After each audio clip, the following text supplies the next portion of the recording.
Karibuni sana, let's pray. Almighty God, who in your wisdom and goodness have appointed the officers and leaders of the county assembly for the welfare of the society and the just government of the people, we beseech you to behold with your abundant favor as your servants whom you've been pleased to call upon performance of the important trust of this republic.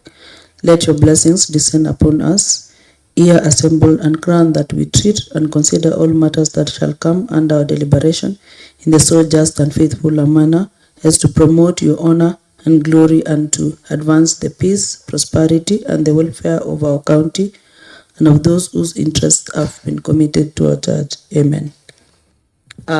Welcome to today's sermon. My name is Jeruto Kiptala, the chair of the ad hoc committee, and my members kindly introduce yourself.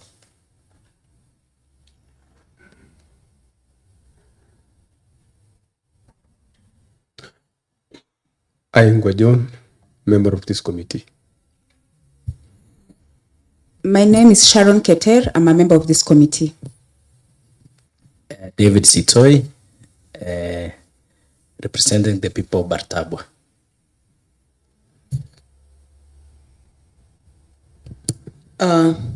The summon to appear before the ad hoc committee for implementation progress feedback.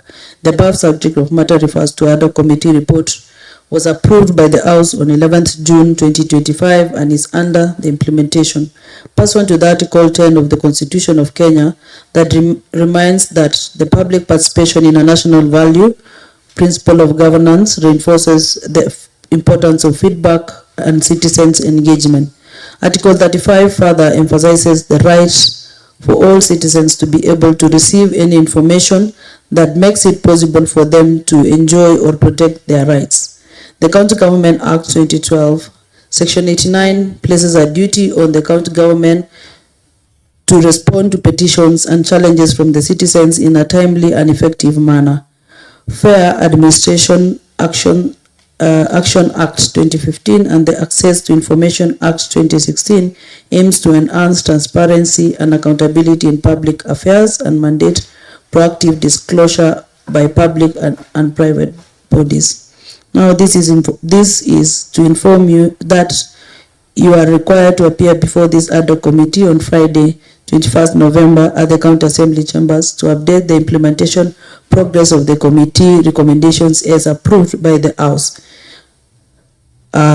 Thank you so much and you're welcome. The chair, please proceed to introduce your members. Honorable Chair, I'm Joseph Correa. And please pull the mic so that you're audible. Joseph Correa, Chair Public Service Board. I can have the rest of the members introduce themselves. Sure, Chair.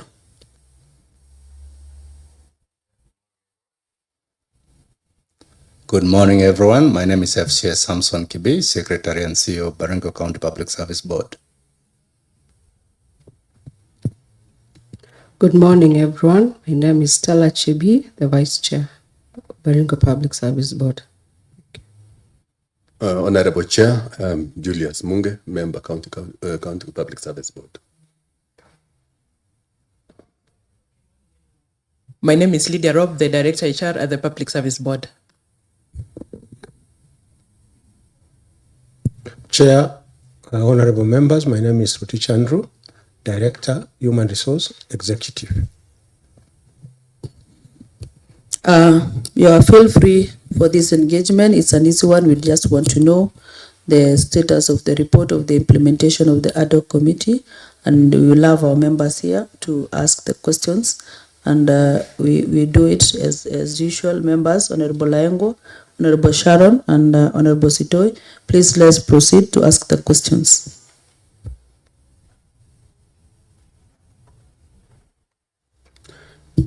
Thank you, Honorable Chair.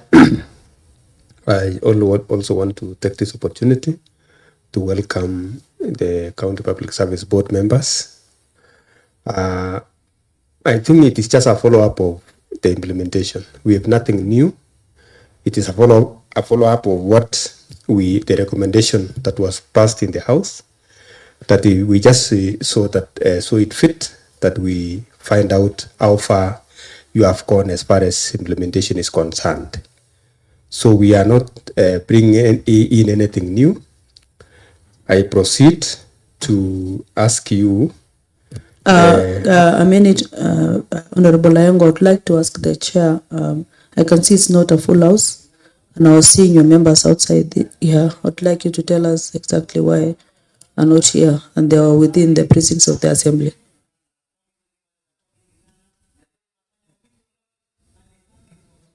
You're not on mic, Chair. Yeah, I'm saying they should be coming, except one who is on training, Christine Rono. I think the rest should be coming. Okay. You should have put on record that Christian Rono is on official duty, probably, so that the public is aware why she's not here. So you proceed to be on record and as to why she's not here, as I know Ewoy was here around, so probably it's anyway, so you can be on record.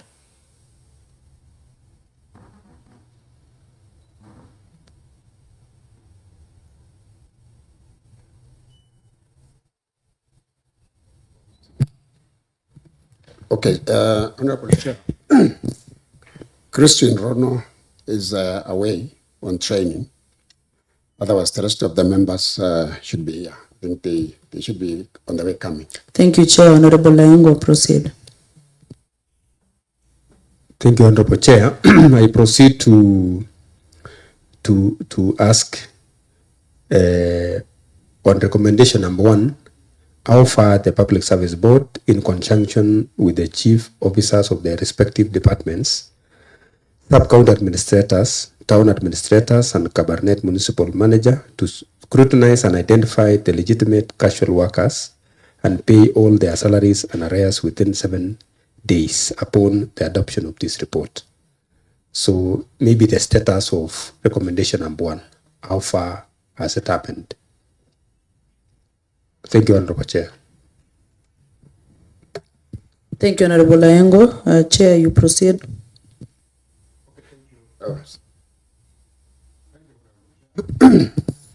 I will have our CEO and Secretary of the Board to take you through on our response and the current status. Thank you. And Chair, our mic is comfortable enough. You can just sit comfortably. You can just pull it. It's flexible. So don't strain, if you can.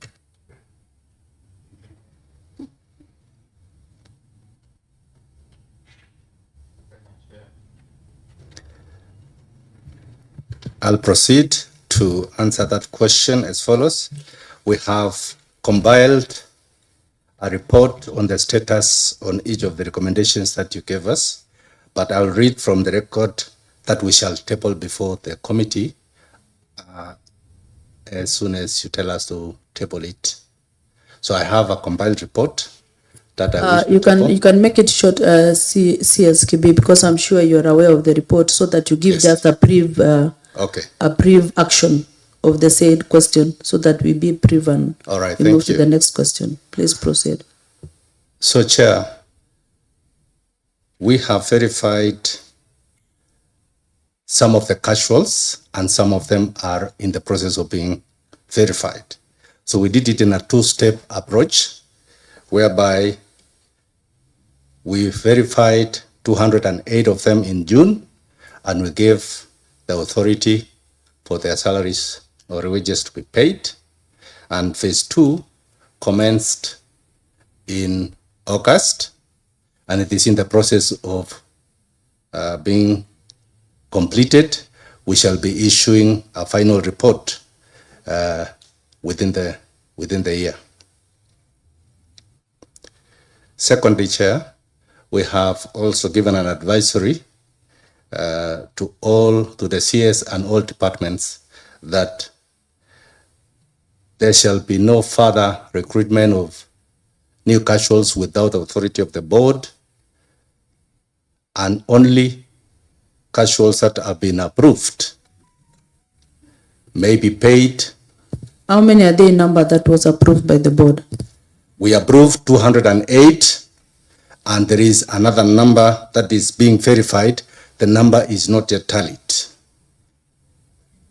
If I may ask so that you proceed quickly, is the 208 inclusive of the one for Baringo Central, the 8 of them? When you say 8 of them, I think I need to refer to the record so that I can So please see. allow your maybe one of you to refer it so that because that question is coming up and I know you will be taken back. Because there is a petition that was brought here about the 8 of them from Baringo Central. You verified them and they never received their payment that time. Proceeds, yes. Thank you. I think our advisory lists them by their offices, and Baringo Central is listed as a distinct office. So it will be easy to verify. Just give us a little time. We shall be able to tell you. Meanwhile, I think I was in the process of saying we gave an advisory that there will be no further recruitment of any casuals, and only those who will be verified will have their services complete and will not be renewed after that 1st December. And we have advised the CS and all chief officers to initiate effort or plans to outsource non-critical support services.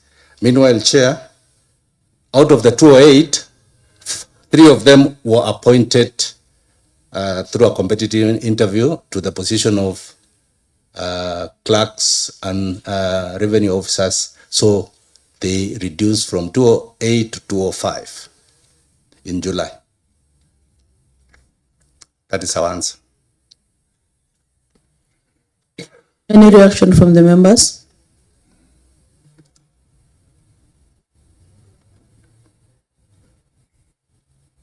Proceed, Honorable Waingo. Yeah, I wanted the second. You say there is something which is not clear about the second. There are some which are not clear. Expound on that. Clear on what sense?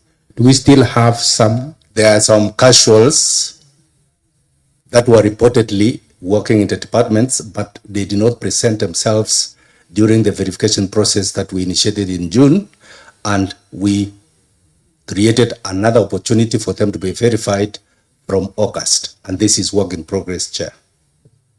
So when are you going to conclude so that we have a definite number or a definite answer for this?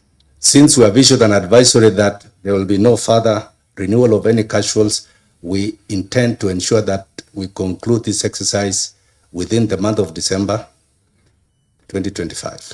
And since when you gave out that advisory, a window, you created a window for them again. Has there been any of the casual workers who has reported so far? We are not aware of any other.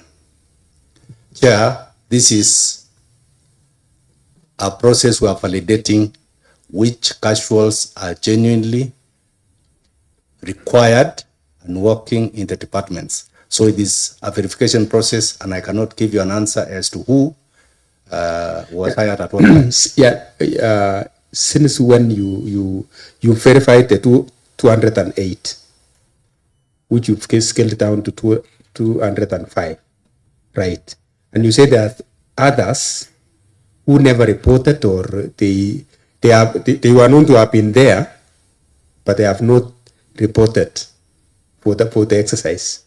Now I'm asking up to now from the departments, have they received any of those you think they have been there?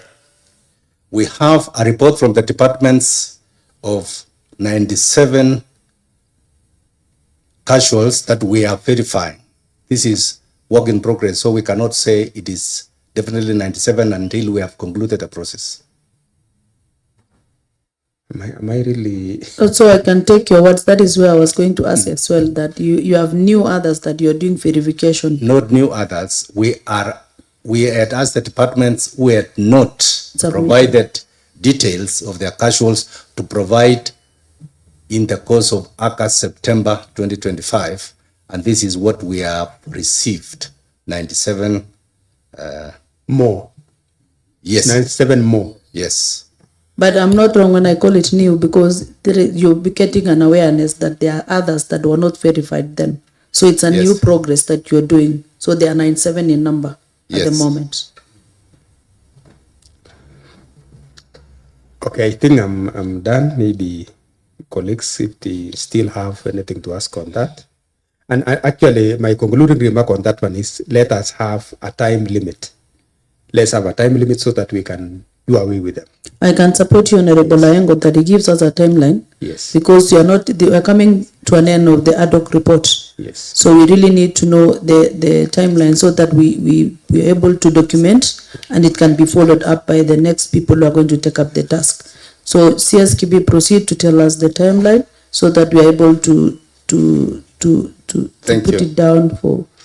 Thank you, Chair. I think we have consulted as a board and agreed that the timeline for concluding and recommending who should be paid is 31st December 2025. Secondly, Chair, there is a supplementary. Chair, I just want to clarify. Proceed, Chair. You can have the mic. Let me just clarify that we're going to endeavor and ensure that they get their salary by the end of December. So we're going to complete the remaining work. We're almost halfway as of now. You're adding another commitment that not only completing the exercise by December, They but should they be will paid. get Once we their complete, what else? It's Yes. just voting for Okay. payment. Okay. Yes. That the verification exercise for casuals was for all departments except the Department of Health. So those casuals we have discussed are for all other departments other than the Department of Health. Honorable Ayengo, please. I'm done, Honorable Chair. Yes. Only that because we trust them, they'll do a good job on those who never turned up. And I believe it will not also be a window of maybe sneaking in new casual workers. And I think where I may ask from the departments must be diligent enough to tell us, have they been cost workers? Why have they not turned up for this exercise? Yeah, because if are these people, have they actually been in their stations? So that now the 208 are definite. These others, you've given them since August up to today. It is. Are they actually our workers? Are they doing work? And on that note, Honorable Chair, we are aware of casual workers who were just called to come and sign manual register to sign for 1 year, and they are going to be paid for 3 months only. You know, at times you cannot verify them because you are being given facts, and facts, you'll always deal with facts by yourself, and you cannot ascertain where they were at work. The only thing you are using is the manual register. So you really need to check on the 97, because I believe when you called out for your fact finding, you went to the sub-counties like what we did ourselves. And our number did not go wrong with what you get when you went round. So now we have 97 new others. I expect probably maybe they should not be at their working station more than a year. Because if they were there within a year and they were not able to be known by that time you were doing our fact finding, meaning there's something wrong. So we really need to look at it critically so that we get the real workers, the people who are really working for Baringo County as the casual workers, but not to favor people who are just coming in probably in favors of other things. Because the casual workers who are 208, they are still suffering in the hands of being a casual worker, not getting their dues very early because of this process of still verifying the other ones. So please, as you check on this 97, which is very questionable. 97 is a very high number. Those who didn't turn up for your exercise. Yeah, thank you. To confirm that the said 8 casuals in Baringo Central are among those 208 that were verified earlier. If they were not paid, then we would have to check with the Treasury what lapse occurred. So I can take your word that the Baringo Central casual workers are indeed among the 205 who are supposed to be paid. Correct. And on your side, you did your job, so it's going back to the treasury why they were not paid. Please, can you confirm within a week so that during this payment of this month, they should get their payment because their budget is there. And previous engagement, you said their budget was there, the 208, and they have not been paid for those months. They never received anything since we started the ad hoc committee. It is now 13 months since then. So please, CSKB, do a consultation with the treasury and speed up that process that they get their payment. Thank you. Honorable Sharon, please proceed to ask your question. Or if you have anything to add on that point, please proceed. Mine is on that point. Chair, I feel like we are becoming so lenient on this issue of verification. Remember the recommendation was that there was to do the verification within 7 days. We've had so many months that has passed since we gave this recommendation. So I feel if we give them, if they started another process of, they say that they've done a verification, the first lot, they're going now to the second lot that they started in August. August, September, October, November. Those are 4 months down the line. If I remember and if my memory serves me well, when the CS presented a report, I think a report that it had been forwarded to you for payment of some casual workers that previously, according to the county secretary, there were the number of the casual workers that we had in Baringo, which was 246, if I remember. Initially it was 246, and then it has gone down to 208. And then again, we are going back again to 300. Isn't that the case now? It's about to go up. And good thing is that you've given an advisory, which I want to thank you for that, because we have to bring an end to this problem. Because we have to sort out these casual workers, the ones that we have. This is a time bomb.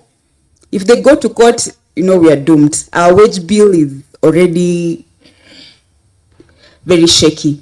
So I want to ask you kindly, would you take a shorter time? Would you make it shorter? Honestly, 4 months is a lot of time. Until 31st of December, Kibi, I know you can do better. Can't you finish this thing in 2 weeks with the verification? Kindly. And on that note, so that you're clear on that point, when we had the previous meeting, they said they're going to give them a contract. Yeah, Of that's 1 year. another thing. I would really want to know on what engagement are you engaging them now? What that is formal? Have you given them a contract, or what have you done as the board? And Chair, so that I can just finish my question, can write them down so that we can just finish on the issue of casual workers. My understanding is that they were paid, there was that budget of 27 million that was meant to pay them for their salary between December, I think, to April. So there was already a budget for them to be paid for that time. But the problem, and what I know and what is happening, the casual workers, they've not received their salary again. Salary from January to date. How many months down the line again? 11 months. So where are we? What is the problem? You've already, even those that you've verified, the 208, they've not received their salary to date. What is the, where is the problem? And this one entails all the sub-counties, Aldama Ravine, Baringo Central, they've not received anything since December. The rest now, they've not received their salaries since January to date. So please let us know where the problem is. And lastly, now you can combine with that question. I would love this board to leave a legacy for themselves. And the legacy would be to sort out the issue of casual workers once and for all, as the way the chair was saying, giving them a contract or any other way that you find that it's going to work for Baringo. Please, Chair, that is the end of my questions. And to add on your points, Honorable Sharon, we were aware that they had 34 million. That was the budget, which came down, their budget was 21 million. So meaning there was no point of the Baringo Central casual workers not to be sorted out. So we really want to know what is the problem or why were they left out. And we really want to know, we have your documents so that we verify that indeed you forwarded the names of Baringo Central so that we get to know who is the problem between the board and the paying department. Thank you. Proceed to answer the questions. I will proceed to answer that last question first. This advisory on our approval to the county treasury was sent through the county secretary on the 20th of June. And that was for payment of wages pending in arrears up to the end of June 2025. We have since given another advisory for the payment of their salaries for services rendered up to November, the end of October 2025. Yes, why do you give your advisory late? What were you doing in between the months? Like now, this one, you said you've given an advisory until June. We are now July, August, September. So what is happening in between the months such that your advisory takes long to get to the CS so that they get their payment? Please proceed, Honorable Sharon. On the issue of advisory, why do you need, just for me to understand, why would they need an advisory for the people who are already there and working for them to be paid? Can they be paid like normal workers, like the way you are here, you're getting your salary every other month? Why do they need an advisory to clear someone who is already working and it's not that he's a casual worker, quote unquote, for them to get their salary? Proceed, CS. They are not on the usual payroll, so their wages have to be approved every time. By who, CS Kibi? A request has been made to the board for the approval to be made. But now how does it take long, CSPB? I'm trying to explain. You know, we want these people to understand. We no longer want calls in our phones and messages. Why do the advisory takes like 4 months for them to be paid? Why can't you give a lump sum advisory if they are supposed to work to December? Yes. Give an advisory that covers from January to December.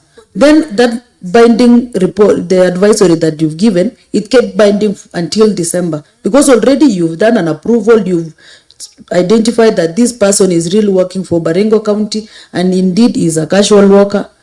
So why do you give in piecemeal the advisory? Exactly, Chair. They are not in the usual payroll, so their services could have been terminated in between. So we have to rely on the request from the department through the CS to the board so that we can approve it. So if it is not submitted on time, then that is where the delay is. But Chair, understand that we are not the ones paying. We give the authority to the Treasury to pay based on the information we have received that there is money to pay them. So I agree with you. We should have a seamless transition for people who are verified. But unfortunately, if we do not get the request in time, there will be an inherent delay that is not the cause of the board. But honestly, CS, I'm looking at it like you're not treating these people in a fair manner.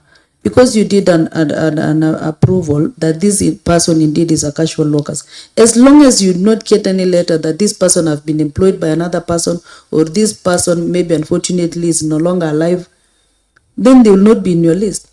And again, number two, if the department really indeed the one making them not to be paid early for 4 months, you can imagine it's only 10,000, not even any money. That is the money that person really wants from us.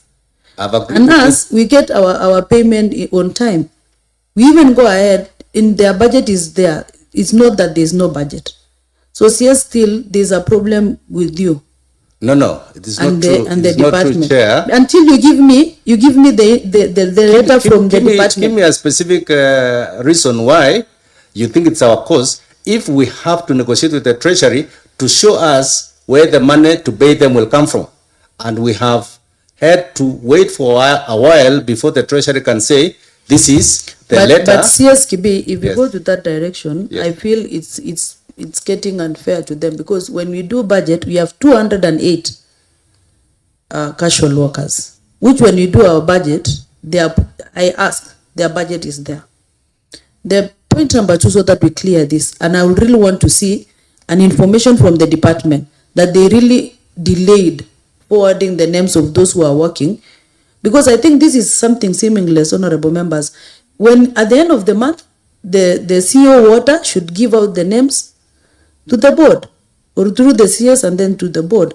It should not be exactly, it's not supposed to be a problem, this CSKB. Assuring all staff that work for the county public service that they shall be paid their dues.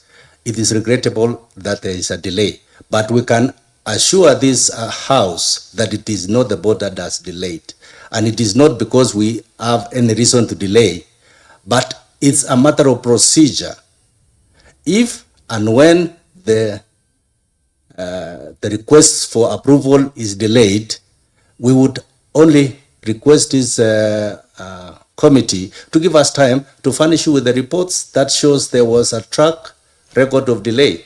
But I don't think it is a question of the board delaying or giving them unfair treatment. We wish we could pay them equally or at the same time with all the other people in the payroll. But this is an outside payroll, and this is subject to continuous management of the budget so that the monies can be availed. So we can give you a record of the correspondence with the Treasury saying there is now money to pay, and so it's on that basis that we give the advisory. I think you will recall that Section 59 of the County Government Act gives the role of the board is to advise the county government. It will be a dereliction of duty if we say it, pay, and it is out of no budget.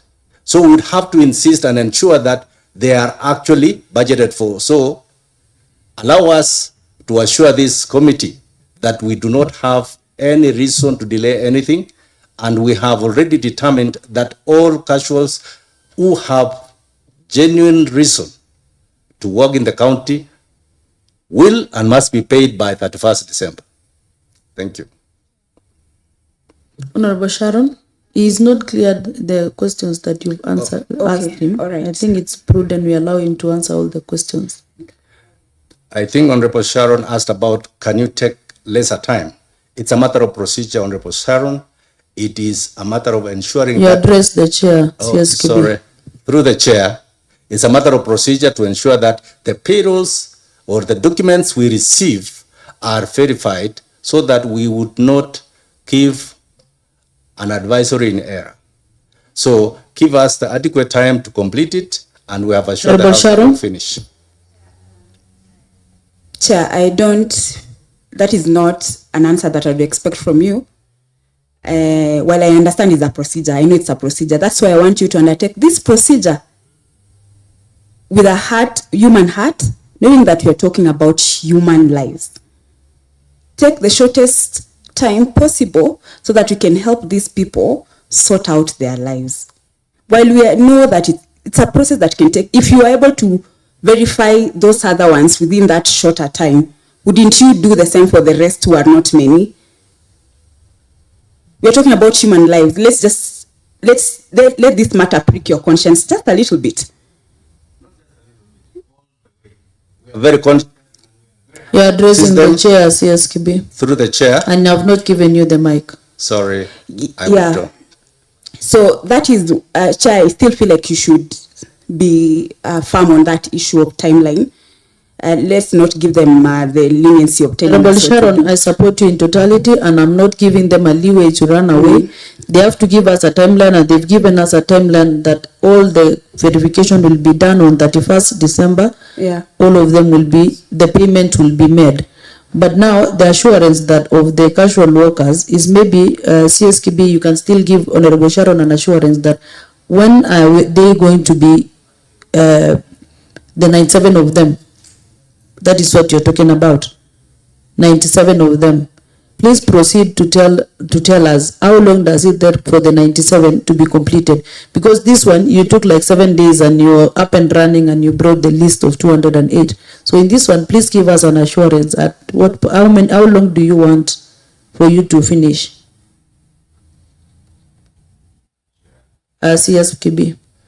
Chair, we have given the assurance that all these processes are interlinked with other procedures. So we would not want to suggest a timeline that would be at variance with others. So we want to assure the House that we shall finish everything by that 1st December, up to and including the advisory and authority to pay. And that is still a reasonable period of time, Chair. And as you are aware, we are on 21st, so it's like a month. Yeah. I can see your chair something to add. I think we're answering this question second time. I had previously answered about the 97, and I committed that they should be getting their salary by the end of December. That's what I said. That is an affirmation. Yes, exactly. Through your seat, and Yes. it's okay. We proceed, Honorable Sharon. To back up another question I want to ask on this, now that you know that this is an issue that we have, the policy that we had told you to work on so that we can sort out the issue of casual worker, and that is the policy called County Casuals Management Policy. You know, once we have this, we sort out this mess once and for all. Is that something that you've already worked on? CSKB. Yes, we do have a policy, and that is not the only policy that exists to manage casuals, because we have embedded it in the county HR manual, and we have proceeded to do a procedure manual for the management of casual workers. So this have we finalized the entire process of the policy? We have it working and it's supposed to be running. Is it running, or where are we on it? Yes, we have given the advisory to the relevant, to the county secretary and the chief officers to apply the policy while making their recommendations. To apply? To the board, yes. That is a letter that you can present to us so that we can have a look of it.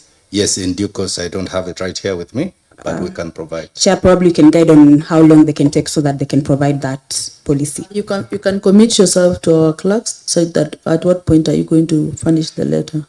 CSKB. Tuesday next week. Honorable Sharon, you're done. Honorable Sitoi.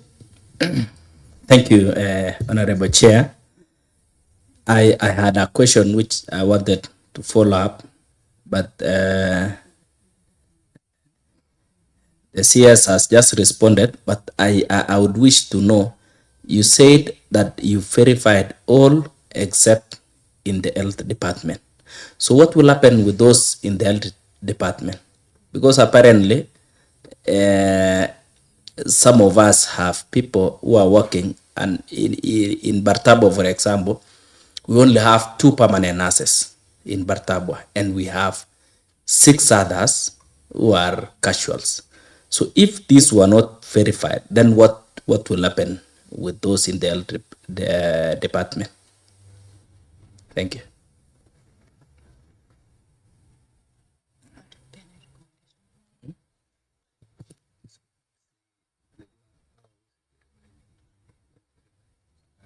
Chair, Proceed, CSKB. we have consulted with the Department of Health, and they are in the process of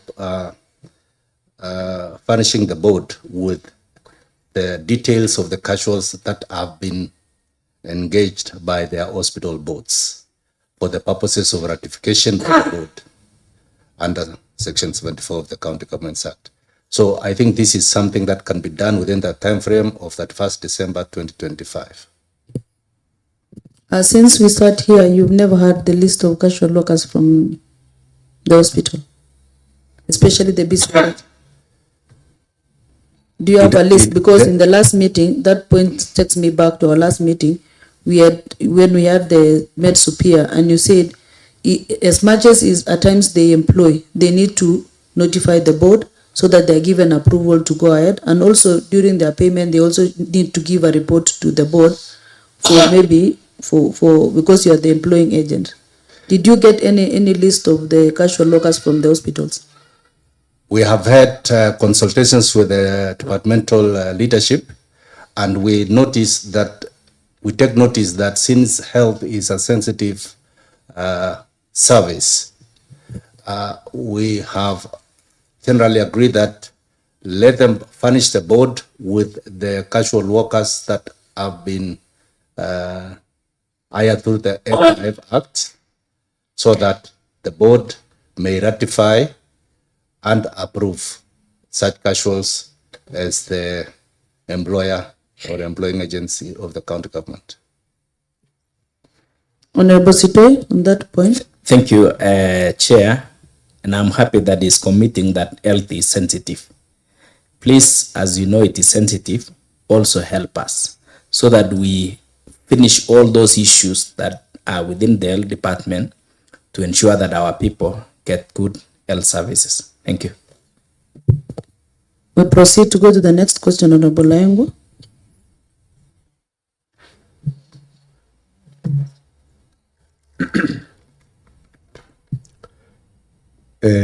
We move on to recommendation number 3. That is, it's also touching the Baringo County's Public Service Board. Is hereby given 14 days from the date of adoption of this report to complete the recruitment process of all advertised pending recruitments and provide a report to the HADO Committee on public service within 16 days of the adoption of this report. Proceed, there was some Chairman. recruitments that were going on. How far?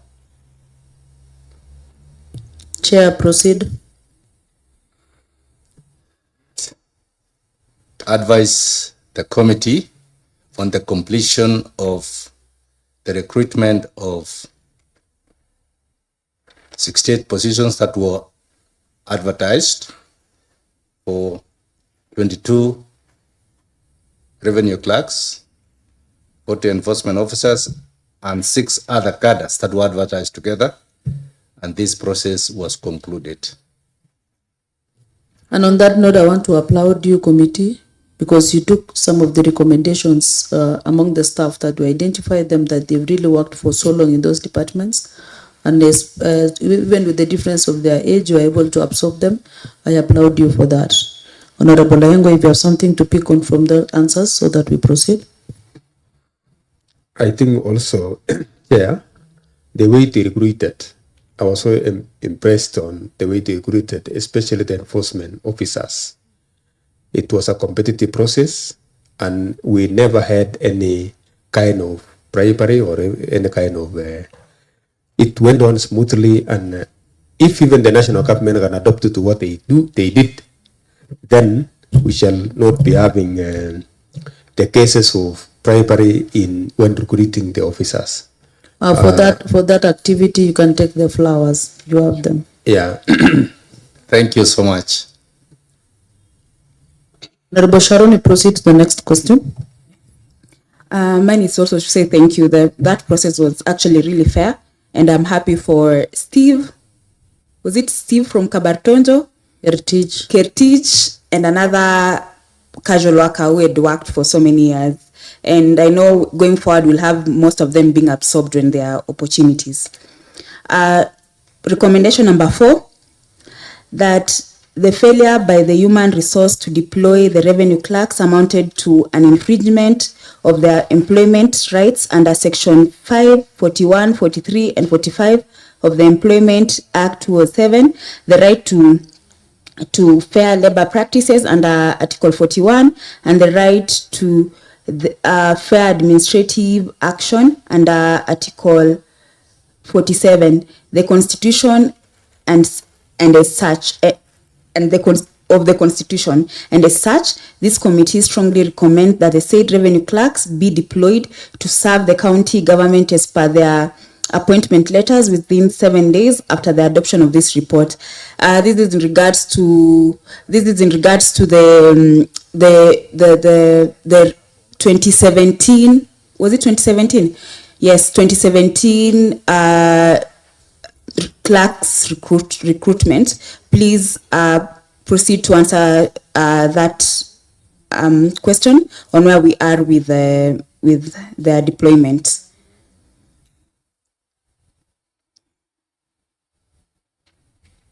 Proceed, Chair. And we can allow the HR to start first. Then, Chair, you can pick it up from there. Thank you, Chair, and members, honorable members. Yes, we received this recommendation, and I guess I gave you yesterday what we call our recommendation. Please, HR, answer the question as asked today. Okay. We have not implemented the recommendation based on advisory of legal in terms of the law. That is Section 90 of the Employment Act and also the PFM Act of 2012. But Chair, let me inform this committee, but there are developments which only can be discussed in camera. Okay. And we feel that in case you need more details of what we have proposed, then we can Noted, share. HR. Noted. I know what is going on, but they'll be okay eventually, so we can proceed to the next question. So I am sure the answer that HR was giving may be similar to what is, because it's an engagement of a joint, so we can move to the next question. Yeah. But probably maybe, Chair, you can add on something if you want to say something, or you're just abiding for what the HR is saying. So that maybe they get an assurance that it's a collaboration between the board and the HR and the rest of the agencies. Madam Chair, I think she has put it succinctly the way it is. Consultations are going on, and we do not want to divulge before the camera. Okay, we proceed to ask questions. Honorable Ayongo. Thank you, and let me also applaud you for that. You know, all the time when we go in this town of Cabernet, we are met by those clerks. The first question, what are you doing with us? And I'm happy there is something we can confidently tell them that there is something that is going on. Thank you. I proceed. And also, as the chair, I can give you the flowers because the tackle that we had in the previous meeting didn't have any way forward. But today I can promise them at least there's something that is going on and they're going to be okay. Honorable Ayongo will proceed. Yes. Recommendation number 5, that the legal and administrative action should be taken against those found culpable of failing to implement the decision of the board which approved the appointment of the 17 clerks. Are we? I think we can move to the next question. It's still the same. We move to the next question. Done. Let's move on to number 6, that the County Public Service Board should pay all the outstanding salary arrears of those vocational training centers acting managers. This committee is aware that Section 34, Part 3 of the Public Service Commission Act number 10 of 2017 are authoritative to the effect that public officers can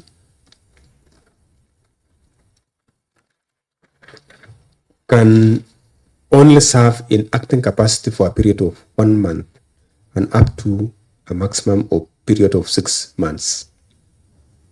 Chair, proceed. Through the chair, that question of acting VTC managers is relevant to the extent that if we had received any request for acting appointments, we would have acted on it. Section 64 of the County Governments Act says that a person shall not be appointed to hold public office in an acting capacity unless a person satisfies all the prescribed qualifications of holding that office. And part 2 says that the acting appointment shall be made only by the lawful appointing authority, in this instance, the County Public Service Board. Chair, we are not aware as a board of any acting appointments by any VTC manager because none has been brought to our attention. And in any case, if it was brought to our attention, we would have acted on it procedurally and lawfully.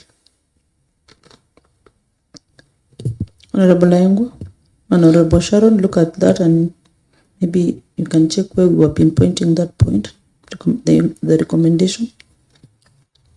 So is I'm meant to understand from your explanation that it's until the service board actually appoints them to act. Yes. That is when you will pay. Yes, and it is true that it is only for a maximum of 6 months. 6 months. But we have not issued such an appointment. Secondly, Chair, I think I want to point out that the Public Service Commission Act governs the functions of the Public Service Commission, and the County Governments Act governs the appointments or functions of the County Public Service Board. So while the two of them concur, the relevance of the Public Service Commission in this instance need to be clarified. So in that case, so that I also be clear, then who appointed them now? They have not been appointed, Chair. But they are working on acting as acting managers. Honorable Layango, as you can see, probably it was supposed to become from a departmental issue to them. So they are committing that they didn't get any information about them. Probably maybe we will, and when you're doing our report, we exactly mention the committee of education so that they're able to follow up on this issue.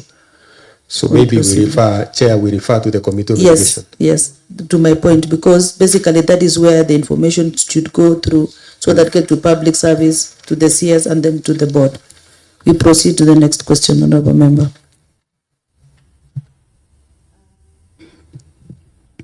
And Honorable Sharon, proceed. Chair, on that issue, on this particular issue of the vocational, they're called vocational training centers managers, I'm aware that last week the education committee, they were having a meeting with them and the department. So this issue I think it should be sorted out very soon.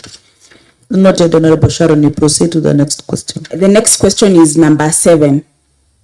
The recommendation number 7, that there should be an immediate enforcement of SRC circular reference number SRC/ADM/11-190 dated 7th March 2024. This will be in line with the need to adhere to the provisions of Article 54(1)(a) of the Constitution, which provides that a person having any disability is entitled to be treated with dignity and respect.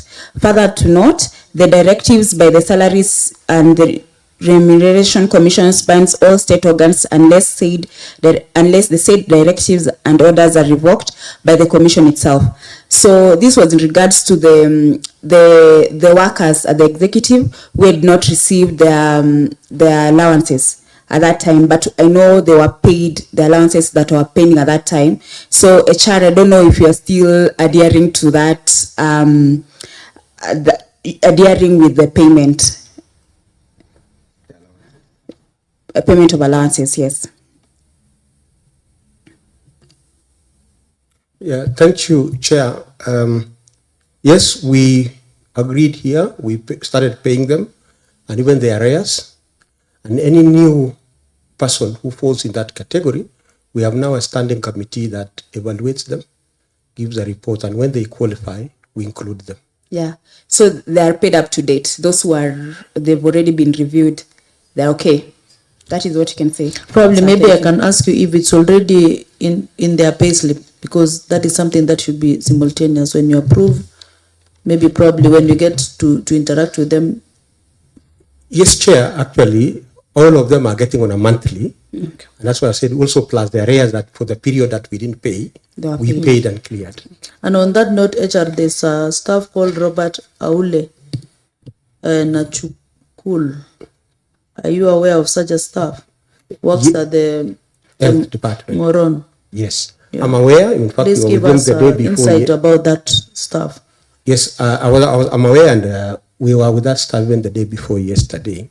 His case is a bit challenging because by the time he submitted his BWD request, he was already out of payroll. Number two is what there was a delay also in approving, although the board approved, but there was a delay. So it became an issue in terms of returning to the payroll. But we are pursuing, the board actually, I think they have written to, according to agreement, that they have written to Iris Kenya to request for us to bring him back. And if they cannot allow, then we will have to prepare what you call a request that he be paid for the period that he has worked. Yes. How long will that take, HR? And probably maybe the board can also tell us if they are indeed handling that matter. Maybe they've written anything to Iris so that it can be something binding, and you get to know exactly where is, because he's among the people who seek audience through this committee. And I'm glad that you're saying that he can be paid maybe out of payroll. The way you're saying, if I'm not wrong, you're saying you can look for a way of compensating him by you and the board talking, but probably maybe the board first give us what is on them. That is the consultations. We are supplementing the HR department. And if it comes to the need for the board to write, we will write. But otherwise, they are handling it correctly. So HR, you're indeed on the right procedure, but there's no documentation to the board, which is still on your table as per what he is responding. So probably maybe you can fast track from your table for them to get the report so that they are able to write to the IRIS. Yes, Chair, but I remember there was a letter which was written.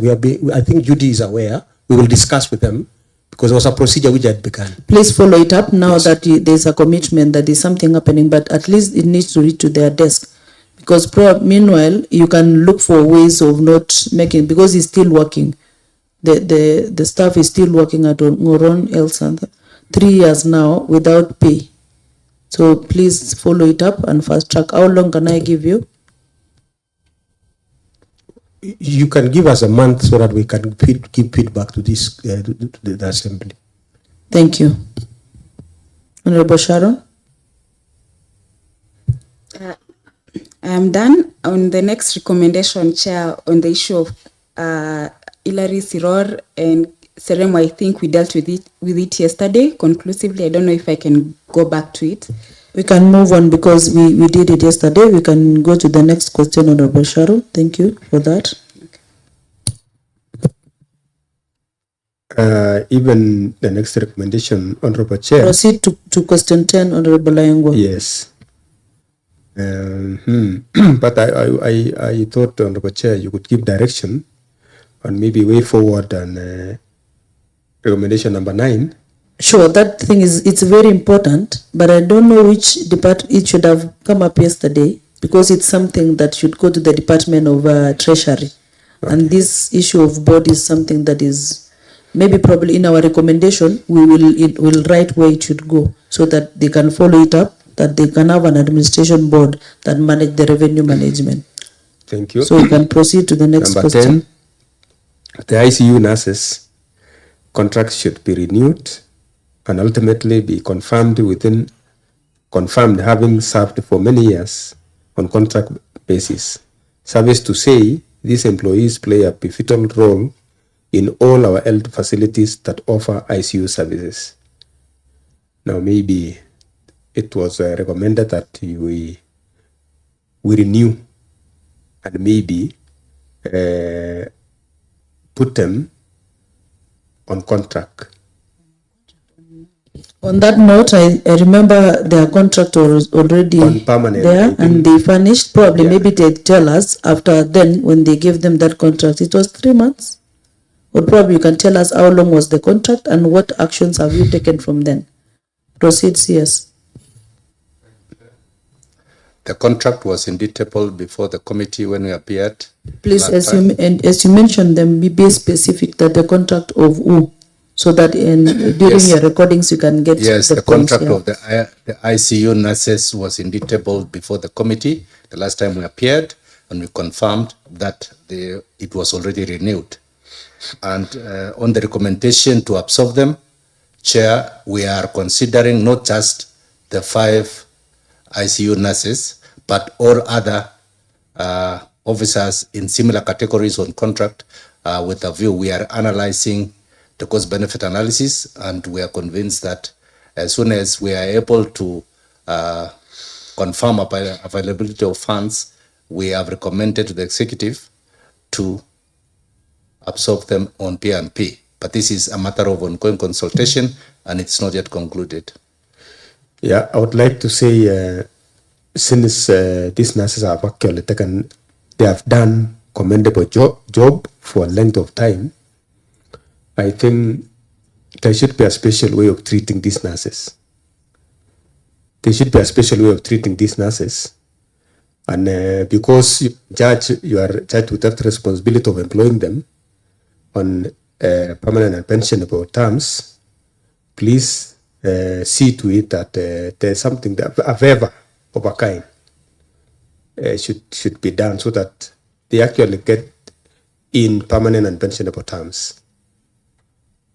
And I think on that note, Honorable Lahengo, noting that you said they're handling a critical part of health, and we've agreed all of us, health issues are very emotive, and I'm glad that you've put it in your records that you will really consider them during your process, and I can say we trust your process, since in the last recommendation you exactly did what we agreed here.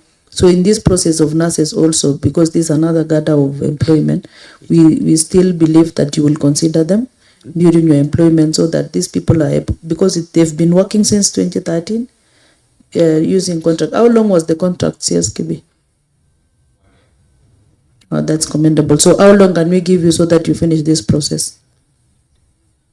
This is a dynamic process, Chair. I cannot tell for certain how long, but this is going to be considered within the budgeting process. Okay. So that the personnel emoluments for the entire county public service factors in the recommendation to absorb them into P&P terms. Okay. So this... But you are promising that there's goodwill between who you are engaging with? Very much. Okay. And to conclude on that, Honorable Chair. Proceed, Honorable Lahengo. Yes, I wanted to ask them, since your term of office is coming to an end next year, am I right? Now, please, I beg that this should not go to the next board. I want to beg you to please malizeni tengenezeni hao watu wakae vizuri. And also there was a question of employment also. I think on the ECD teachers, there's something that you're doing in between the Department of ECD and the board. Please fast track that one as well, because it was a request that was made in this committee yesterday, that we give them an assurance that that is the way that all of us would want it, that it be seamless and you clear it with the shortest time possible. Number 11, recommendation number 11, Honorable Chair. This is the matter. It is a matter in Cabinet Municipal Casual, a matter with Cabinet Municipal Casual Workers is presently before an Nakuru court. However, this committee is aware that the court referred this matter for an out-of-court settlement between the county government and these casual workers. We dealt with it yesterday, Honorable Chair, and I feel it was not conclusive, Honorable Chair. Yeah. They can proceed because it's still touching on them. Yes. And it's something that this case, Honorable Sharon highlighted that it's coming to the ruling is coming up next week. And we would not want to, as previously we had our engagement, we would not want the government to lose a lot of money when you didn't you didn't finalize the issue of out of court settlement. Because if people have agreed to work with you out of court settlement, and the Department of Lands have also agreed that you have an engagement with those people, so please you look at it that you fast track before the ruling comes up, so that we may not be able to go to another problem that it may be difficult for us to sort it out. So I believe you know those timelines, and please engage with the Department of Lands so that we sort that issue before the ruling, because we cannot know what will be the ruling by then. So you can proceed, CS and Chairman, to talk about this issue. Even the HR, I'm sure it's touching on you, the issue of the municipal casual workers. So you can proceed to represent the treasury as well, because it's touching them. So that when the negotiation comes in, before then, Honorable Sharon, you say the ruling is coming up on? Please be on record. It's the judgment actually is coming up on 26th of November.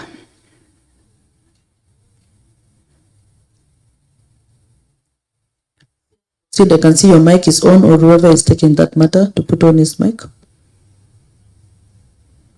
Okay, Honorable Chair, this matter has been discussed in various stages between the employees and the board, the executive. There has been offers and counter offers. So I think where we are almost on the final stages on agreeing, so that by the time we go back to the court on 26, we should have agreed. The details of what is of the offers and the counter offers, I would not want to mention it on camera because it might prejudice that conversation. So if you can allow us to continue with that conversation, I hope finally we should reach a conclusion. Thank you. We proceed to the next question.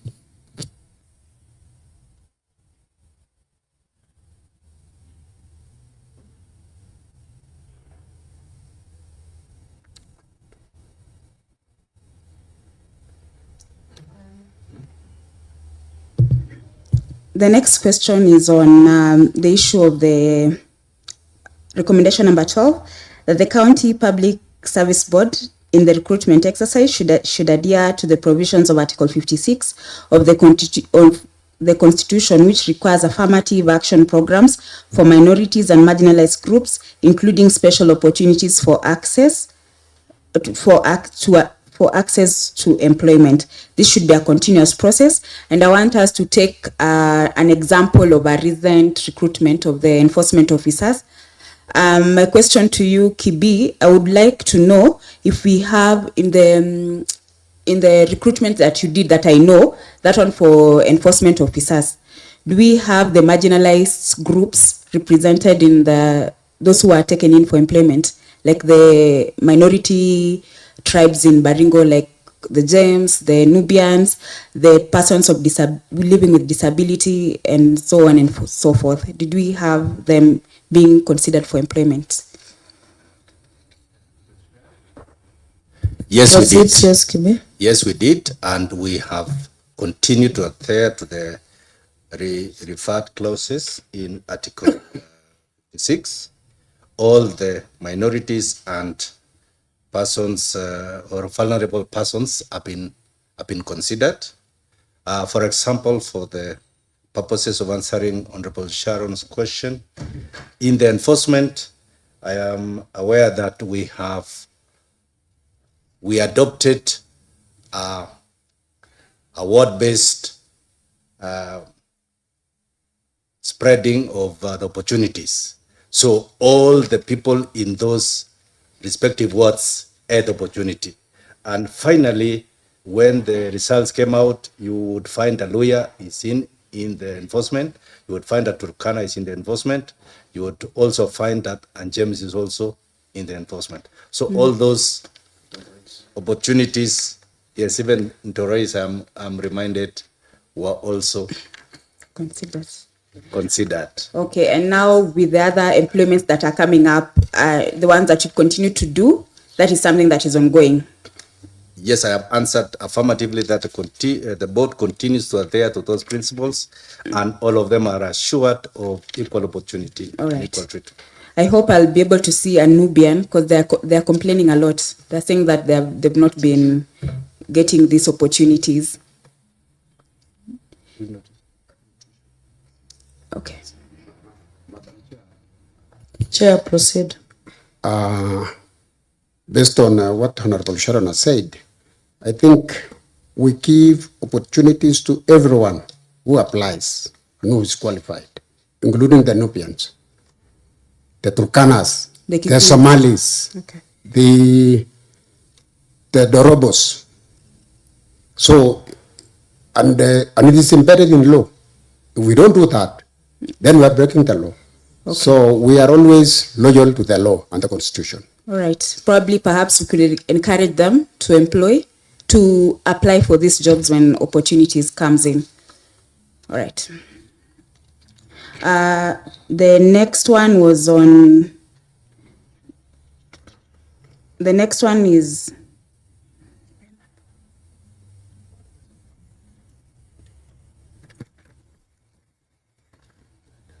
Proceed, Honorable Sharon. We are at 15. 15. That the county, that the staff whose contracts were terminated, both in the former governor's office staff, former governor's delivery unit, and the Department of Devolution should have their contracts renewed. I'm sure you are aware of these employees. I want to know, the committee would want to know if their contracts were renewed.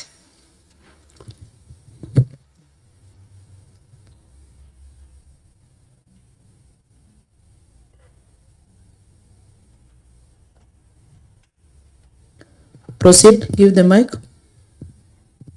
Okay, Honorable Chair. Chair, you're not on mic.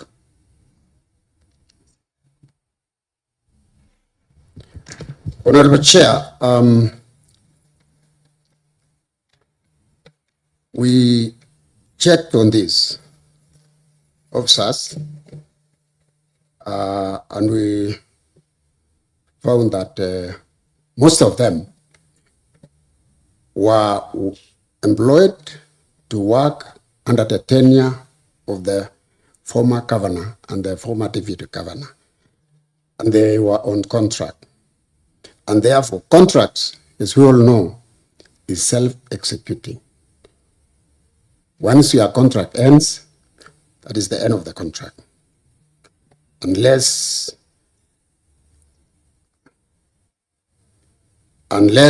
if that particular governor is still there, then he can decide to renew or not.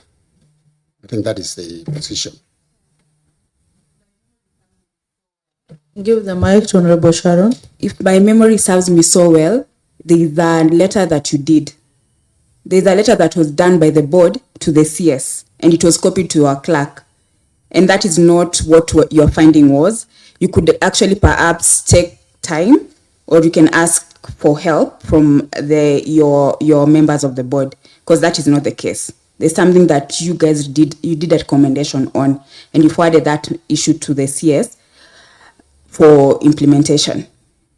So, and I have the copy of it. I can see where is a copy of that. You can say something about it. Yeah, please let us not run away from it. And even as you continue, Chair, we're here.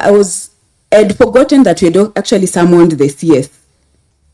Where is the CS? I can't see him there, and there are some questions that he needs to Honorable Sharon, to I answer. was waiting for that moment that we received an invitation, a letter from the CS. I can read the letter. Office of the County Secretary, the Clerk of Baringo County Assembly, your box 159, 3400 Cabernet. Dear Honorable Clerk, invitation to appear before the ad hoc committee. This is the reference to your letter, number BCA/ad hoc.hc/. stock 128, stock volume 1, stock 46, dated 12th November 2025, inviting me to appear before the ad hoc committee for implementation progress feedback.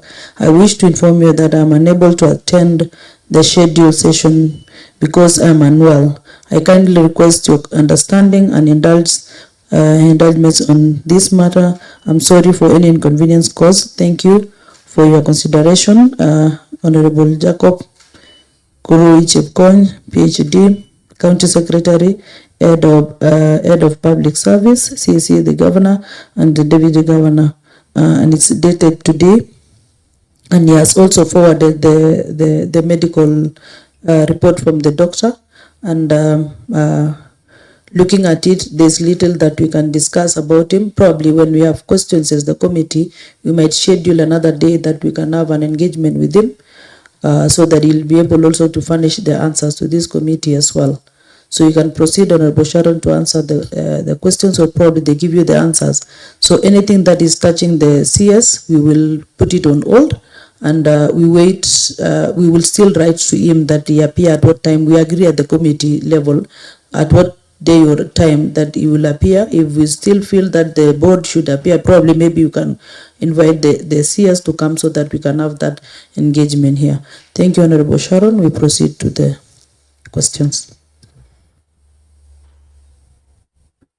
Do we produce the letter so that we can, the memo that you sent, can we show you? Actually, what Honorable Sharon is saying is about the facts, about what you see. You answered something and she's saying there's a letter that you said something about the said the delivery unit staff that their contract was not renewed, and the letter is here and it's signed by the board. So probably just say the truth so that we cannot go on we cannot go that direction. If you're giving us another answer, you can proceed. And if you want us to give you an evidence, we can give you the evidence. So choose your direction.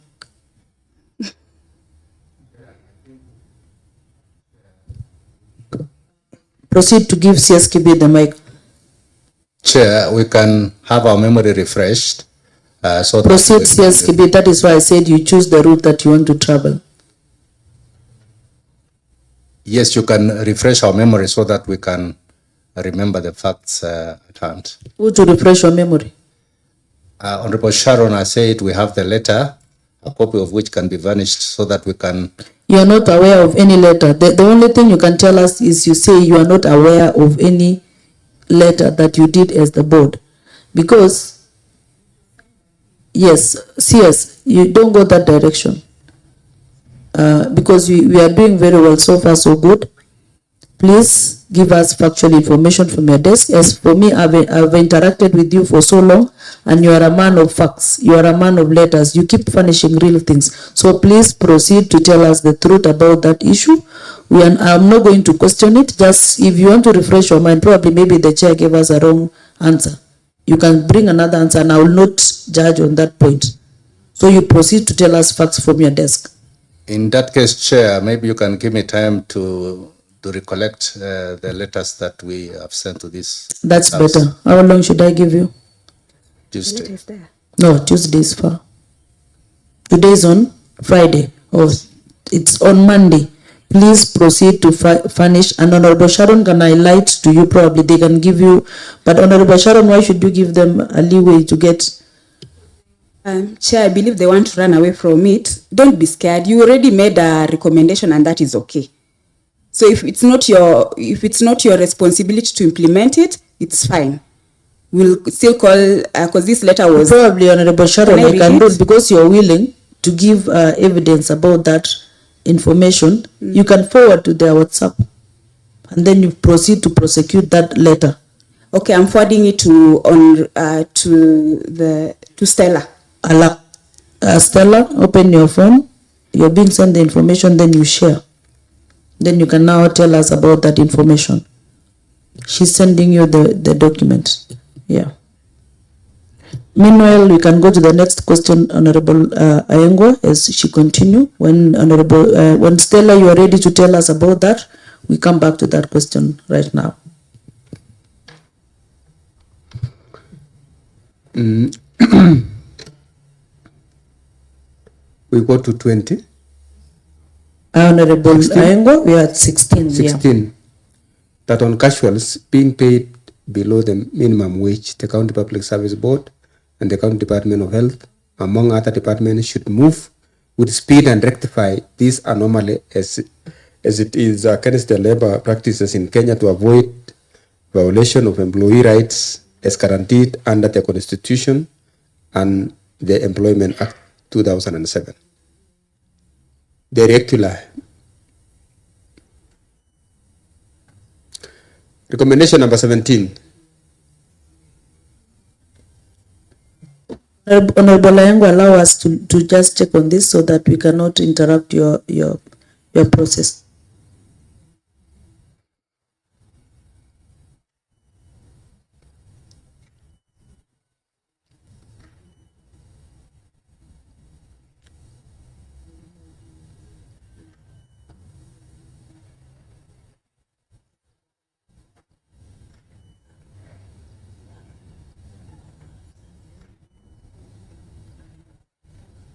Honorable Ayengo, proceed. Yes, I was asking the board on in the elder department where they were paying a minimum wage below the minimum wage actually. I'm seeing the chair and the secretary is consulting. Please, let's not control on that. I will rule it here. So we listen to what Honorable Ayengo is giving us so that we proceed. I will rule on that. Recommendation number 16. Casuals being paid below the minimum wage. The County Public Service Board and the County Department of Health, among other departments, should move with speed and rectify this anomaly as it is against the labor practices in Kenya to avoid violation of employee rights as guaranteed under the Constitution and the Employment Act 2007. On that note, Chair, I can guide you where that question came in is because of the casual workers from the hospital, especially BCRH. They keep on changing the rates they are giving the casual workers, even if they are doing the same responsibilities, and some are past below the minimum wage. So that is where we wanted to pinpoint so that we are able to give them a rate that exactly, if you want to engage casual workers the same responsibility despite the time, they should be on the same gather, such that you don't find someone being paid like they are doing, maybe she's a nurse and you get a cleaner, they are paid at the same rate. So on that note, I can give information, Honorable Ayengo. It was because of the PCRH. I'm so much aware. So since you said you've not actually received you can give an advisory to them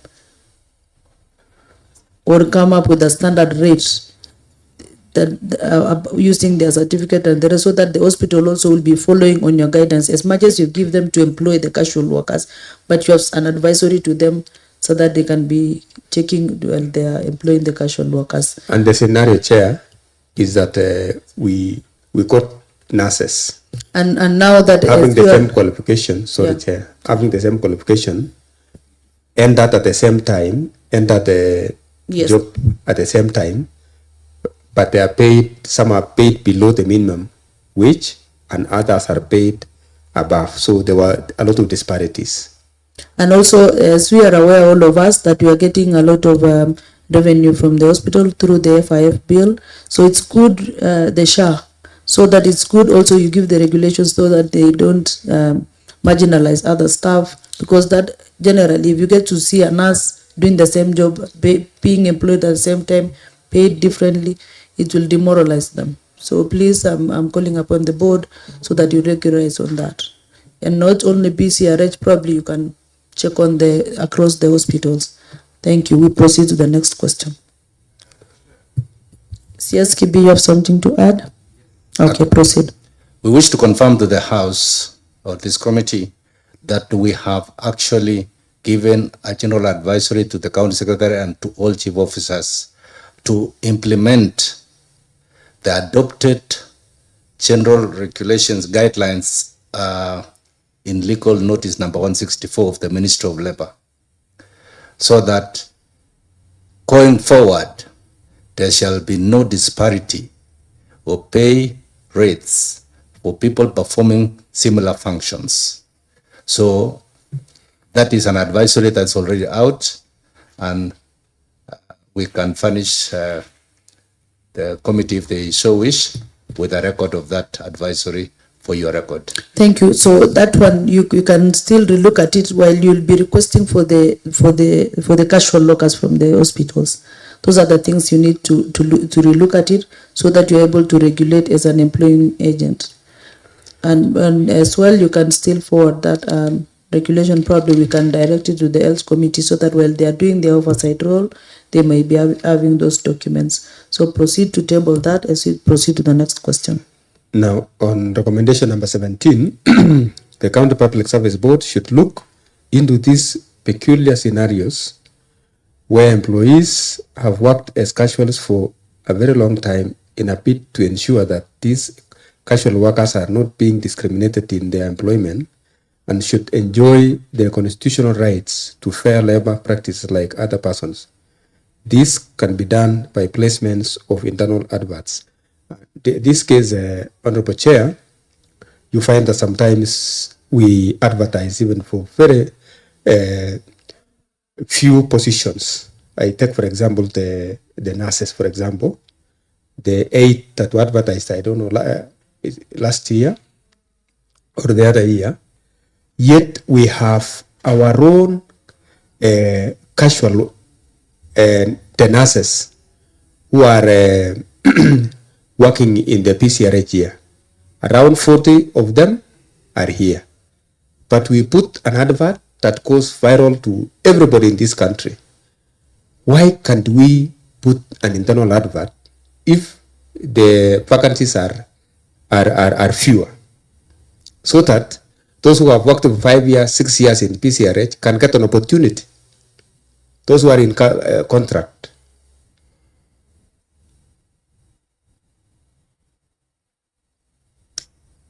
Proceed.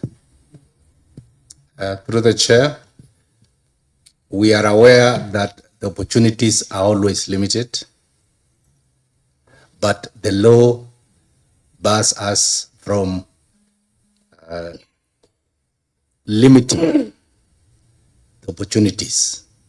In fact, Section 66 of the County Government Act says that all opportunities should be publicized in an advert in a medium of wide circulation. So, and that is the reason why we advertise those positions, and it does not bar those who are working on contract or on casuals from applying. They are all eligible, and that is the equity that we seek to give everyone the opportunity to apply. Thank you. I concur and I'm aware, but at what stage? Because for sure, some of these staff who have worked on contract basis for 6 years, what are you going to do with them? The law is here, but equally, they are also here. Do they have an advantage over the others? Through the chair, they would have an advantage because they are skilled and they already know the job. They are expected to excel and get the jobs when they are advertised. However, I think we have answered this question earlier when we said there are discussions to look at the opportunity to give them a conversion, and that will still be a competitive process. So it is not like we will hand over a job to someone just because they are here. They have to do an interview and thank you. Even that internal advert, CS, is a competitive process. It's not handing over. But is it legal to do an internal advert? Yes, for promotions.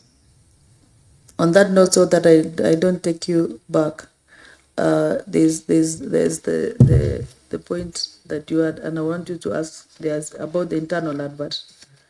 regarding the treasury issue, you can invoke that point as you move on. Yeah. Honorable Ayengo. Yes. And also on that note, we have staff from the tourism department, the 5 of them, who are working at the Lake Bogoria. Their salary is good. The only thing that they don't have is the employment factor that they made a request that you confirm them as they work so that they'll be able to use. And I'm seeing you, AY, shaking your head. You have to answer me this. About the 5 of them, give us insight about them. What is blocking them from being employed under the budget that they have to be just permanent so that they can use that payslip to build themselves? So AY, you give me an answer because you've been shaking your head. So I'm sure you're familiar with, and I want to know what were you shaking for? Give the mic to AY. Thank you, Madam Chair. Sometimes people have headache. Others have. Okay, if it was for headache, please, Chair, proceed. Yes. I'm sorry, if you're having an headache, and please drink a lot of water. Chair, proceed.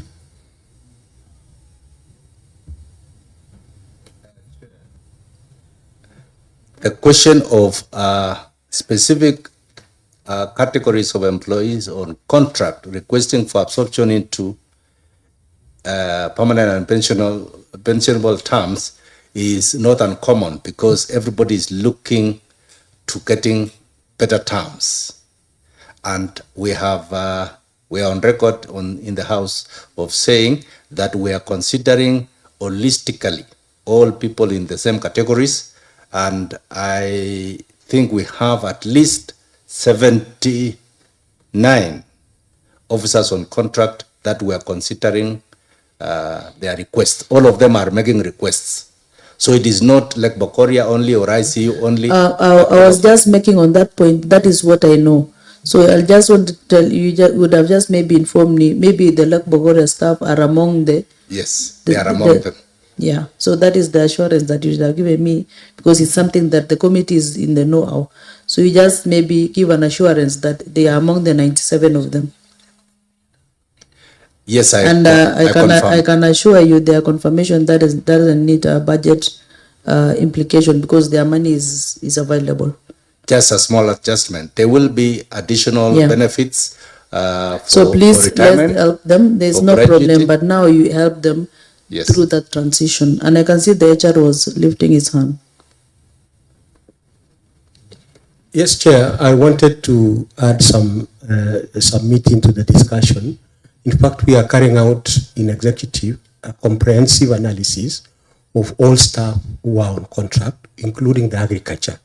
We've actually given a view to the governor so that he gives also a cabinet, because we have proposed that we convert the agriculture so that we save, because we're paying them gratuity, so that we can save money. If we were to convert them into PNP, we are likely to save very substantive amount of money because it's cheaper on PNP.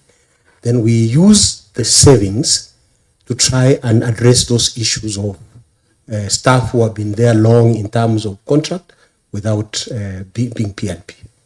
And CSKB, can you give us an assurance that you'll do this job through your chair before your time lapse, so that you cannot move these people again to face another board, which they will start again from. So please, Chair, please work on that so that you can finish before your contract ends. Proceed. And also it will become your legacy. When you meet those people outside there, they'll be celebrating you. And I'm sure I can see you are still having young faces. Probably after this, we are going back to ask them for their votes. Proceed, CSKB. Thank you. I confirm that it is well within our work plan to conclude that procedure. We still have several months in office. So hopefully we shall be able to get adequate financial resources budgeted for this process so that we can conclude. If the finances were there, we would even conclude sooner. Thank you. What finances do you want? Because probably maybe when they do supplementary, we can, as members, you can push in for that. Yeah, what actually do you want? Just ensuring that the proposals on the monetary implications on additional personnel emoluments are budgeted and ring-fenced. Thank you. And also, I would also want you to sacrifice your time. As we look at that, also look at sacrificing. Even us, when we do some responsibilities, at times there's budget constraint. Like even now, when you're doing this ad hoc, at times we don't have budget, but we sacrifice our little time as long as you're doing it. Prepare, or you sacrifice a few coins for them, so that you're able to do a lot. Because forever we wait for the budget, at times we may not deliver for the people. So Honorable Ayengwa, please finish on that point so that we move to the next answer. Yes, that is a recommendation. I think we have number 26 on promotions occasioned by employee stagnations in one job group for a long time. Yes. And redesignations on a priority basis and report to the County Assembly during the annual reports to the House. In particular, I am there are employees in job group Q who work in the treasury, and they have stagnated. I think one of them is Mr. Ayabey, who works in the human resource as a Mr. Ayabey, who works in the. He even said when we were here the last time that he has stagnated since when he was employed in 2014 or 2013. Up to date, he has not been promoted. Equally, we have Hilary Siror, David Rermoy, Jacob Kandakor, Catherine Kibet, then Kibor, and then Francis Ayabey. Yeah, Ayabey. That's stagnated. Yeah, proceed. Why have they not been promoted? Good question. Through the chair, we are indeed aware they have written a request to the board. We have considered it and we have given them advisory. If it has not been furnished to the committee or to the House, we have a copy of our response. Would you mind telling us what is the advisory? So in this advisory, we have advised the 6 officers who have requested for promotion that a promotion is predicated upon declaration of vacancies that can be filled. So the positions they are seeking is director positions at Job Group R.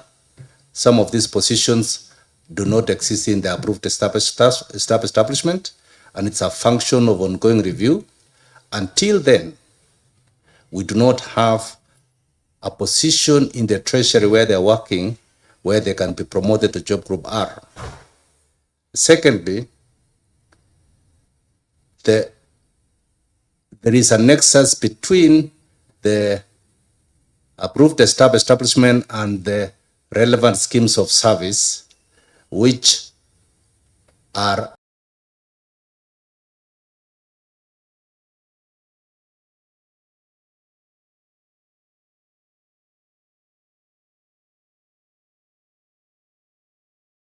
stagnated. It is not because we do not want to promote them, but it's because of the challenges we have in the devolution. In fact, I think what Mr. Ayengwa mentioned, some of them have stayed in the same job group for a long time because they were devolved at the highest level that bars them from going to any other, unless they applied for another job that is at that job group. And that would not be a promotion, but it would be an appointment to another position. What if the director revenue, what is the qualification of being a director revenue according to the staff establishment that you're saying? At the moment, those positions are established, like say the Director of Revenue Management is established and approved at Job Group Q. And therefore, a promotion for such a person would require that in addition to meeting the requirements specified in the schemes of service, which includes holding a master's degree, and some of them have those master's degree, and maybe the length of experience, and we also agree that they could be having those experiences, but we cannot promote them to a position that does not exist. So this is work in progress that we are working with the CS and the departments to review the departmental staff establishment with a view to scientifically determining the relevant job group, the workload required for a position before we can approve a higher job group that they can be promoted to. So this is work in progress, Chair. The approved staff establishment doesn't recognize the directorate positions. No, it does. We have several directorates. I mean, in that department that we are talking about. There is one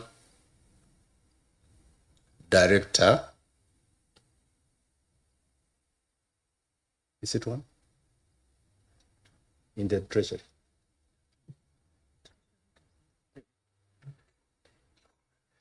We have a directorate of finance. And planning. Yes. And that is a position. So the establishments only give only 2 directors in the treasury department. Yes. So can you expand, because you have appointed these officers as the directors? No. So what are they holding? They are deputy directors. Is it stated, is it in the establishment of the treasury? Yes. So the directorate part is not established? No, it is established and filled. The 2 of them? Yes. So the rest is it's under the deputy director? Yes. Honorable Lango, you still have a question, you can proceed. Honorable Sharon as well, you had a question over that. We can proceed to ask him. Those are my questions on that. Chair, I feel like there are certain things that you might need to understand from the CS, and also the CCM of devolution, because I feel like this matter cannot be tackled the way we are handling it.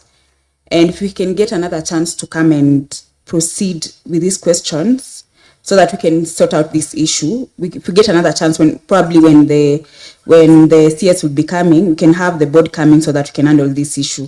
Having said that, I would want to ask a question to the service board on the issue of approved establishment and organization structure. When was it approved by the service board?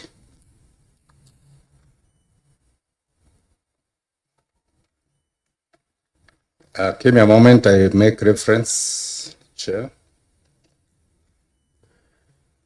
At the same time, Honorable Chair, I think there are so many letters that were made to the CS, came from the CS to the service board, and then back, and concerning the 6 employees who are seeking for promotion. And there are, I think I read, there are some even letters that you contradicted yourselves as the board.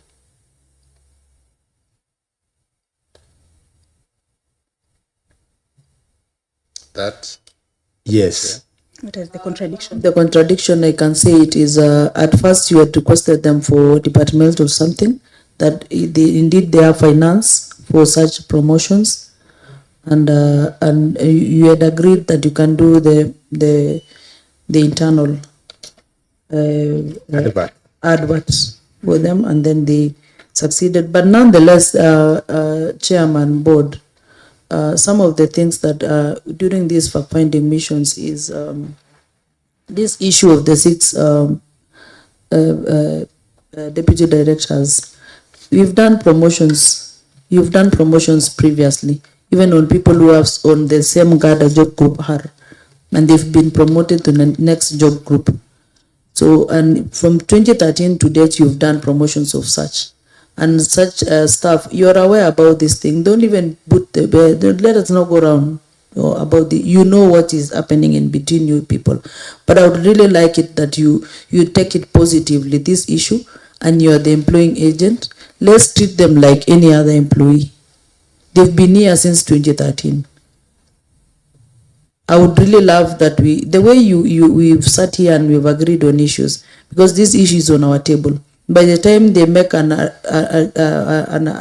appeal, probably they wrote a letter to you, you responded them. There was a way it was positive until at one point it became negative. Can I read, Honorable Chair? Proceed, Honorable. Maybe let me read these 2 letters. Feedback on the request for promotion to Job Group R by 6 officers in the County Treasury and Devolution Administration Public Service Management. Reference is hereby made to your letter on the above subject, reference number BCG/CS/BSB/5/volume, all those ones, April 2025, and a follow-up and referred letter dated 24th October 2025, signed by 6 officers listed below. In your letter of 29 April 2025, the 6 officers were noted to be substantively serving then at Job Group Q and Job Group P as per the contents of the table below, provided for. Your is reference. I don't mention the names. The board notes that having discussed this request in more than one occasion, the feedback has been previously discussed at consultative meetings in which the board advised your office accordingly. In its full board meeting on number FBM/036/2025 held on 2nd July 2025, filed its resolution in minute number FBM/3.0/036/2025, resolved that the positions at Job Group R and above are to be filled competitively through an external advert, in line with the Baringo County's HR policy manual on the recruitment and appointment of senior management staff in order to attract and retain the best talent required in this level, in which both internal and external applicants are eligible to apply. In this regard, your proposal of 29th April 2025, proposing that the 6 positions should be internally advertised, is in tandem with the board's resolution cited above. In a similar decision, the board in its meeting held on 25 September reiterated its past resolution on the same subject as amply illustrated in its resolution number FBM/2.0/060/2025, in which the board noted that in addition, the 6 officers cited above, another officer in the Department of Youth and Gender, Mr. Dauti Aingwa, who also sought for a promotion to Job Group R, was also not promoted to Job Group R for similar reason. I think the board is aware of other requests. That is, I'm going on with another letter by other officers in other departments requesting for various positions, including application for promotion to Job Group R, who are being affected by the same board's decision cited above, and therefore the decision is not applied selectively to the 6 officers only. In this regard, therefore, it is to convey the decision of the board that the request of the 6 officers cited above and all other officers who have made similar requests for promotion to job group R that are said requests are not approved as per the board's resolution cited above. In view of the foregoing, the county secretary is hereby advised to identify all vacant offices in job group R and raise intents for advertising positions in priority areas at job group R competitively externally, subject to availability of funds. I think that what I was saying about contradiction is there was another letter, that's what I was looking for. There was another letter which you advised that it should be advertised internally. So there are 2 letters that the board wrote. One, the letter, the recent one is external. The previous one is internal. Yet these officers have been serving for the past 10 years or so. So I think as per what Honorable Sharon had said, we may not conclusively tackle this issue now, because actually we need to meet, have these letters written by the CS to you. You also wrote back to the CS so that we can be able to, because your first letter was internal advert. The second one was externally sourced.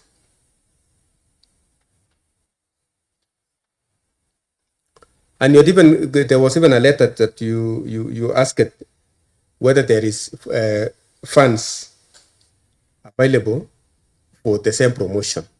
And indeed, the funds were failed.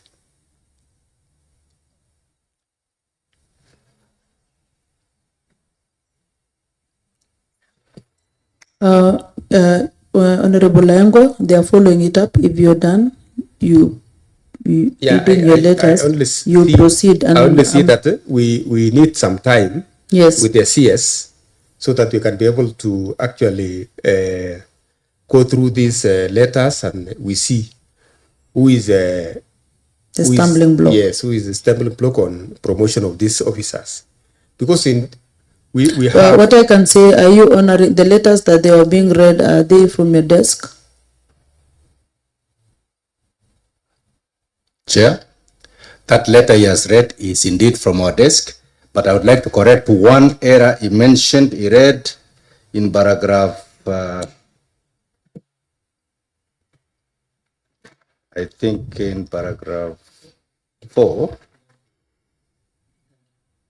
where he says is in tandem when it is in fact not in tandem with the board's resolution. So just for the record, he did not read the word not. Number 2. Please proceed to read that letter from the wordings he was doing from number 1 to the last, so that Honorable Lengo will be. So I can read that paragraph 4. You can read it. That paragraph 4, it says in its full board meeting number FPM, that is full board meeting number 036 of 2025 held on 2nd July 2025, provide its resolution in minute number full board meeting number 3 of 036 of 2025, resolved that the positions of a job group R and above are filled competitively through an external advert. This is in line with our HR manual. Baringo County HR Policy Manual on recruiting and appointment of senior staff in order to attract and retain the best talent required at this level, in which both internal and external applicants are eligible to apply. In this regard, your proposal of 29th April 2025, proposing that the 6 positions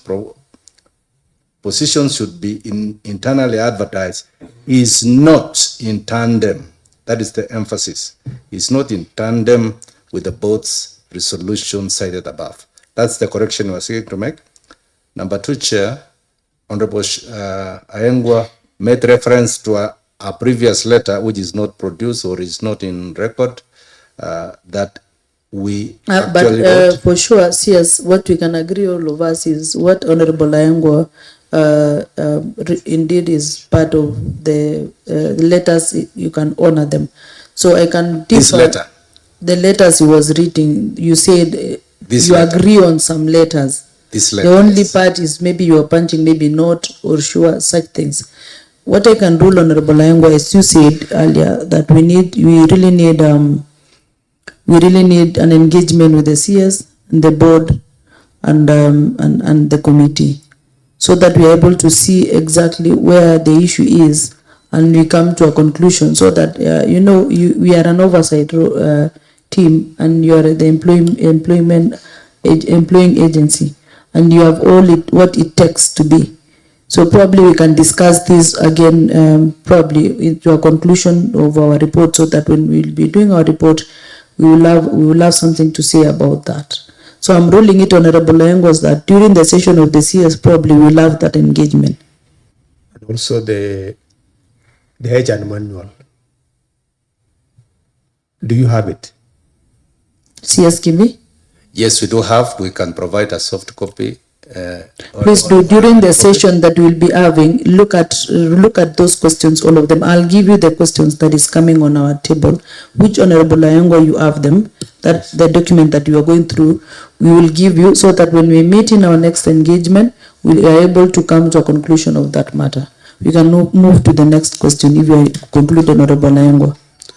Yes, I think if there is any other thing, we may move it to the next maybe sitting. So I've ruled that with the presence of the CS and the board and the committee.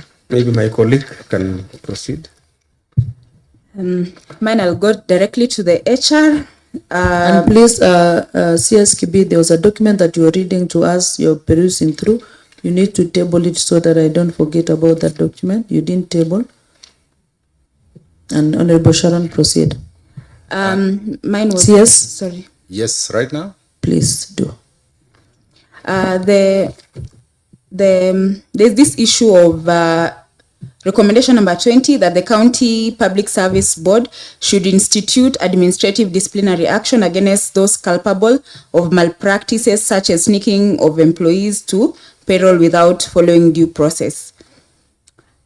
That was a recommendation. There was a case that was there that there was some sneaking in of new employees to the payroll without following the due process. I don't know if you've investigated that issue.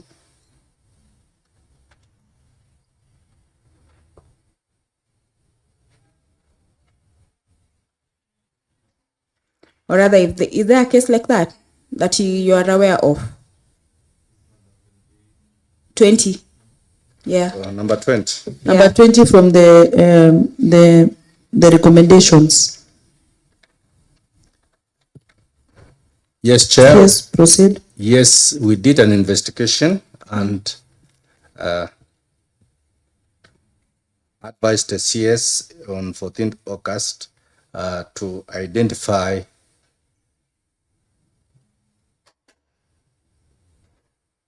the persons whose contracts were irregularly extended, and to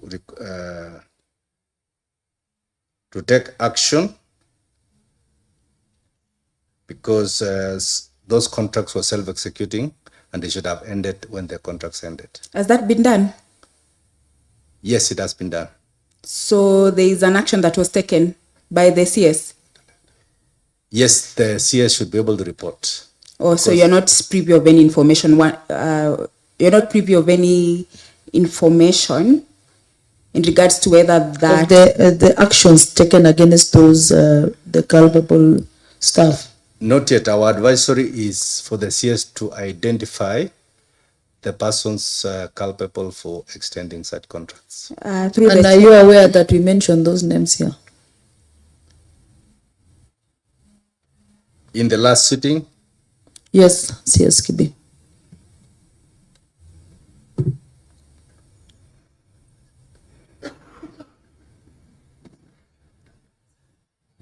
Because the people who are actually your investigation on specific people, and it was said in this meeting. So there was nothing like to investigate. It was actually you giving those names to be investigated and given feedback.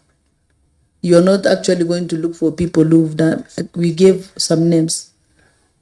We have done our investigation on the persons who were mentioned in the earlier report, and we gave our report. Please let the chair give us that information that he has. He's giving a factual information to someone who don't want to say anything. Please, chair, proceed.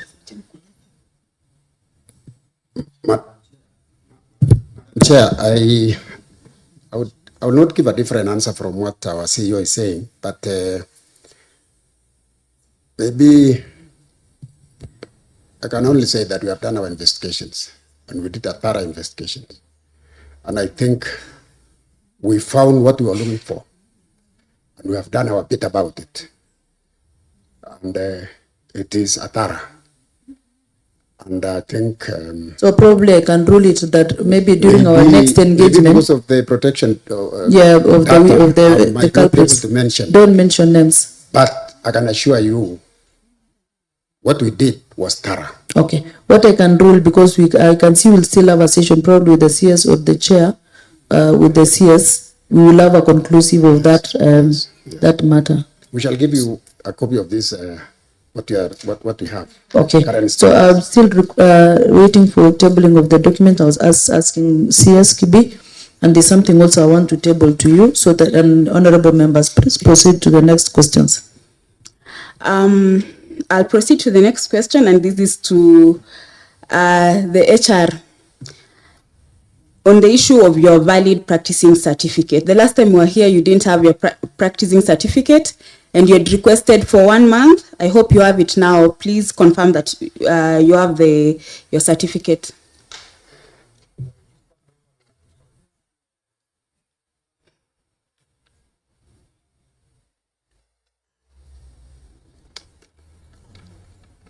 Chair. Please, HR, Rotich, and even the board, you should be having those answers because he's one of your employees. Yes, Chair. I'm a registered member, fully paid, and my registration number is 2939. You complied? Yes. Good job. I'm also happy to report that my friend Ayabe, payroll manager, has a valid practicing certificate right now as an HR person. That was a very good thing. Now we had to push you until you get your practicing certificate. Continue renewing it. We don't want next year we go back to the same thing. Number 23 on Faith Kimngok, the officer who was working with the CS. We recommended that she be terminated immediately, as it was irregular, illegal, and procedural to have her in office. Service board, are you sure? Do you know whether if Faith Kimngok is still in our was it HR? It was HR office, right? I don't know if she's still there or she was terminated. HR, proceed. Yes, Chair, as indicated here earlier, Kimngok never came through any process. And by the time we were finishing the meeting here, she had gone back. She had gone back. Just answer the question that she went back to a working station. As simple as that. I'm happy. She's saying by the time we were done with this meeting, the person who was illegally in our offices went back to where she belonged. That is good. And not even that, Honorable Sharon. Yeah. Also, there's also the one who was in procurement. They went back to the national government at the DC's office. Yeah. So you did a good job implementing our report. Thank you, Chair. Last, on my part, further investigation should be conducted following the variance between the casual workers presented by medical superintendent and the hospital administrator at BCRH. Those found culpable of irregular recruitment of casuals and procedurally should face an administrative action. Service board.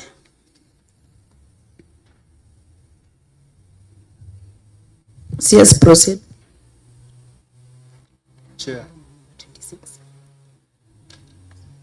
Chair, in the last sitting, we made a request to the committee to be furnished with those varying lists as provided by the two officers for purposes of comparative analysis and recommended action, but it was not brought to our attention. We didn't get the two lists, so we were not able to reconcile any such lists. Chair, we did not have any action to take on information that was not supplied to us. So probably, Chair, I think we have the information. The clerk can confirm that we had a list that was presented by the maid soup and the other one that was presented by Cheronge. So we need to look at those two documents. And we wrote to the committee. Yes. Through the clerk to be supplied with the information. Chair, so probably you can give direction on that. Our clerk can confirm that we have the list from the PCRH. Probably maybe we can hand it over because it's an official document. Yes. We can give them a copy. Yeah. So that maybe when they are getting the other copy that they are saying they are going to request for that copy, it will be a reference because you have that copy of the casual workers from the PCRH. So we can give that document from our end so that when you will receive from the other side, if there's an additional, you will be able to question about the additional. All right. Honorable Sharon, are you okay with that answer?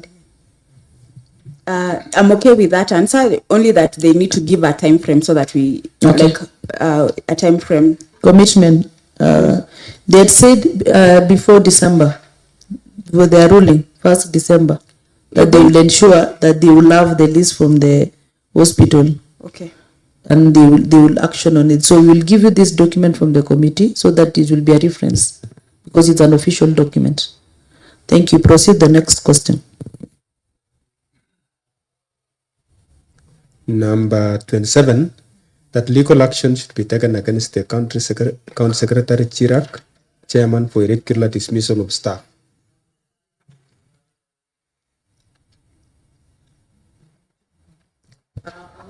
On that question, on that recommendation, I think it was about the revenue collection staff that was dismissed without due process. So probably maybe they can give us an insight. Did they follow about that information to get the complaint after we from this committee? We raised those concerns and you had to follow it up. Did you manage to follow it up? Concerning the revenue, they were from the revenue. The staff were from the revenue.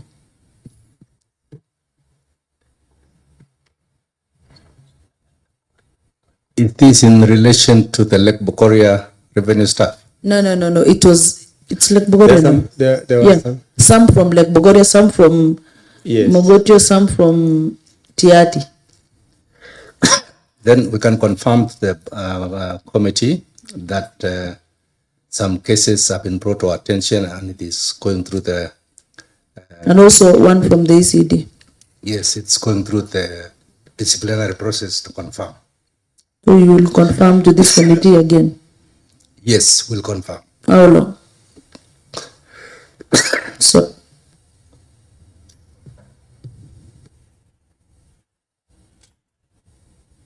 There is a... Chair, proceed. Honorable Chair, the question is not very clear because I wish they could mention names so that we have handled so many of these cases. But I've supported it during our last meeting, so probably maybe you can ask from this committee to furnish you with the said people you are talking about. Please. So we will ask our clerk in the end of this session, you will get the list. Yeah. Thank you. Or rather, the ones, actually you say there are lists that you have, but you are not sure if they are from this committee. So probably when you get the list, you'll get to know the one we are talking about. We proceed, Honorable Sharon. Thank you. This is an issue of the legal action against the county secretary for irregular dismissal of staff. I don't know if at what point we are going to handle that. The workers who are working under him, who were taken to Kabartonjo and they're not getting their salaries. But it's still okay, they can answer that as an, probably maybe an answer that has popped in from here. You can still answer that question. Once it's done, or? Once Honorable Engo is done, you can pop in with that question so that we can move. Okay. I'm through with number 27, Honorable Chair. So she can ask that question before you move to the next question. Yes. Okay, Sharon, Honorable Sharon. But if you're adding on something that we have made a ruling about the disciplinary action that was taken, dismissal of staff, if it's the same, then I've ruled against that point. Chair, there were issues of employees called Christopher Kibogong, Frida Chebet, and John Cherotich Chelimo. I'm sure CS Kibi, you can remember these employees and the recommendation that, so these employees were previously working with the deputy governor then, who is the current CS, and they were deployed, I feel like they were thrown actually to Kabartonjo, and one of them is working as a chef, serving in Kabartonjo Sub-County Hospital. And he's not a casual worker, he's not an employee, he's just there, but he's serving people. You made a recommendation. This is an issue that was brought into your attention, and you made some recommendations. Perhaps you can tell us what recommendations you made, and then we can follow up with questions. Through the chair, I think that could be our recommendation in memo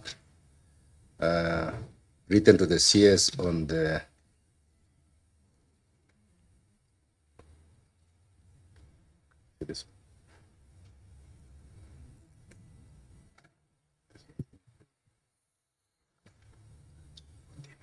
our memo of 14th August 2025, where we have just confirmed that we have told, or we have advised the CS that these people were serving on self-executing contracts that was supposed to have terminated, and therefore they are not employees within the context of the Employment Act. They don't have an appointment letter to that effect, and therefore it was our advisory that if any of them is serving in a public office, they should be informed to clear and further action to be determined on how to resolve any loss of funds. And the issue of the chef, like when we went to Kabartonjo Hospital, is the only chef who is in charge of that hospital, because when we did our fact finding, they said the MedSup said they cannot he is not anywhere, he's hanging, but he's very resourceful in that hospital. So I don't know what happened to such a person who is really offering services in an hospital. As much as they were dumped there, what action can it be taken on such a employee, at least for the welfare part, by the fact that as much as they're employees, but now what happened with that one? If a person is doing a good job and has been invited to do a job by a valid agency or a public office, like in this case, if the MedSup at the authority of the board, that would be another matter. Okay. But if it is the hospital board that gave them a job, then he's probably doing a contractual job under the FIF. Okay. That can only be brought to our attention for ratification if we are satisfied that is done properly. But as for the previous contract, it expired, lapsed, and is not valid. Okay, Honorable Sharon, proceed with your questions.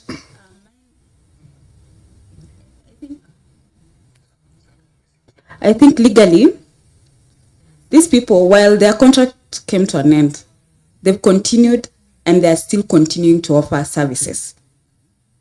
They are. Isn't that the case? Like this chef is still there working for Baringo people. Perhaps in a different capacity, through the chair. Different capacity. Perhaps through a different capacity, because if they don't have an appointment letter from the board, then they are not employees within that context of employment. So let me ask you, Chebi, so that we can clarify this matter. These employees were working with the deputy governor then, who is the CS. Once their contract came to an end, while I understand that there was those who were retained and they're still working, the executive. These ones, they were told, I don't know why the CS made that decision, but told them to go to Kabartonjo. This particular one, the chef, is working in Kabartonjo to date. So why would you punish this individual, this person who is working and continue to offer services, rather than punishing or having recommend disciplinary action of the person who caused these problems, who is the CS? Why are we subjecting a poor person into problems again? CS? No, the chair.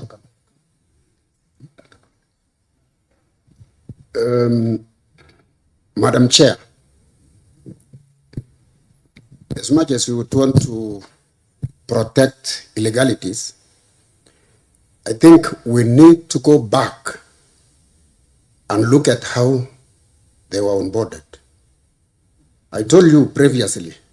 I want to agree with Honorable Sharon that this person is rendering services, and we are here questioning, as an oversight, we are questioning an illegality that happened. And I would want you to proceed on prosecuting those people the right way. But now, honorable members, through my wisdom, I'm seeing laxity from MedSup, because this person has been engaged as a different person. So it was supposed to be embodied by the body of the hospital as a casual, so that he comes in differently and he gets his dues as a casual worker, not attached to the DG's employees, so that we differentiate. Because I'm seeing a point that we want to bring an illegality by ourselves to allow you employ to employ this employee. And again, we are telling you, these people are from the office of the DG who has their contract ended. So on your side, you don't, you recognize that their contract ended, like the one for the GDU, for the governor, the previous governor. So it's the same issue. The only problem that we had in this issue was those who were working with the DG as well, their contract ended, but they were sneaked in to the payroll to be permanent and pensionable, yet they were employees of the DG then. So I think that is where an issue is coming in, and you've said you've tackled it well, and we have a report from your side that we are yet to listen. So this one employee, the cook, is doing a good job, but again, he has not been given an opportunity to work at the hospital as with an official way and communicated to the board, so that he is paid as a casual, but not as an employee to the DG. So I'm seeing it as members, we still need to follow it up for this employee so that he gets his dues. Maybe we talk to the MedSup so that he is able to be onboarded as a casual worker to that hospital, but not as an employee to the previous employer. Chair, well, I really agree with you, but also we need to question the actions of the then governor, deputy governor. You can't just go and throw people like to survive on their. And on that, Sharon, Honorable Sharon, we agree in totality, and we've agreed that we are going to tackle that issue. The one we didn't want to say names here, with those names that were dropped at the hospital, so that we come to a conclusion of that matter when the CS will be present and the board. Okay. We proceed to the next question.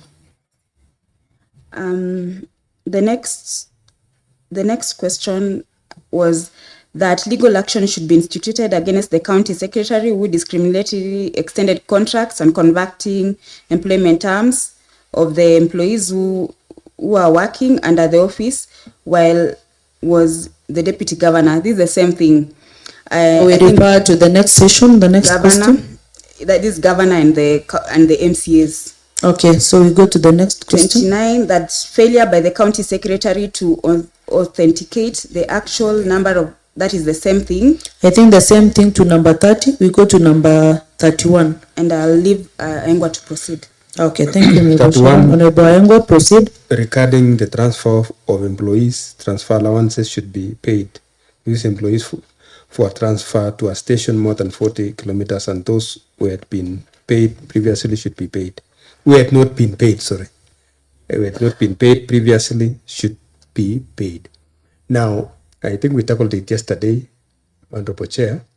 And we gave direction. I think we move to the next question. We move to the next question. We did that with the CEC Treasury.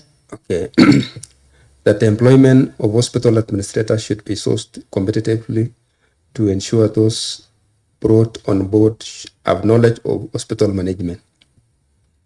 Probably maybe you can get an answer Shed from light your on side. that. Yeah, because it's a question that was directly on you. How was it? And probably during your engagement with the stakeholders, how was it received?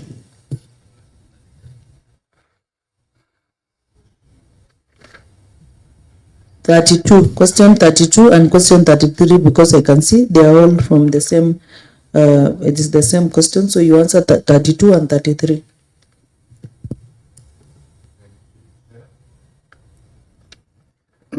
Regarding the recommendation that the hospital administrator of the county or the county sub-county hospitals should be sourced competitively, we have noted that recommendation and agree with it, and we are working on it. You can regard it as work in progress. And the recommendation that the medical superintendent should serve on a 3-year term is also a recommendation we take positively, and you can consider that as work in progress. And this is within the context of review of the staff establishments and the power of the board to establish and abolish offices within the county public service. So they are related. We have a program called the KDSP2 program, in which a key result area is a focus on approved staff establishments and inventory of an audit of skills in the county public service with a view to doing a rationalization. This will extend to the county referral hospitals, where the proposal has been made to provide or to establish an office of the CEO of a county referral hospital, and that would necessarily mean a competitive position on a contractual tenure. So this is work in progress. We hope to achieve this within our term of office. Honorable Ayengo. He tackled the 35, 36. The payroll management systems and controls should be strictly adhered to avoid abuse of the system by individuals. Oh, that is devolution. But human resource is there. Yeah, I think Chair, let our human resource answer that one. 35 or 36? 36.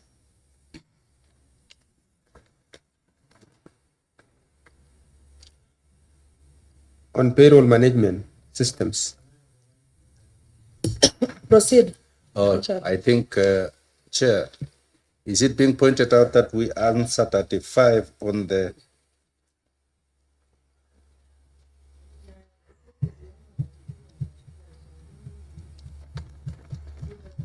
I think I answered 32 and 33.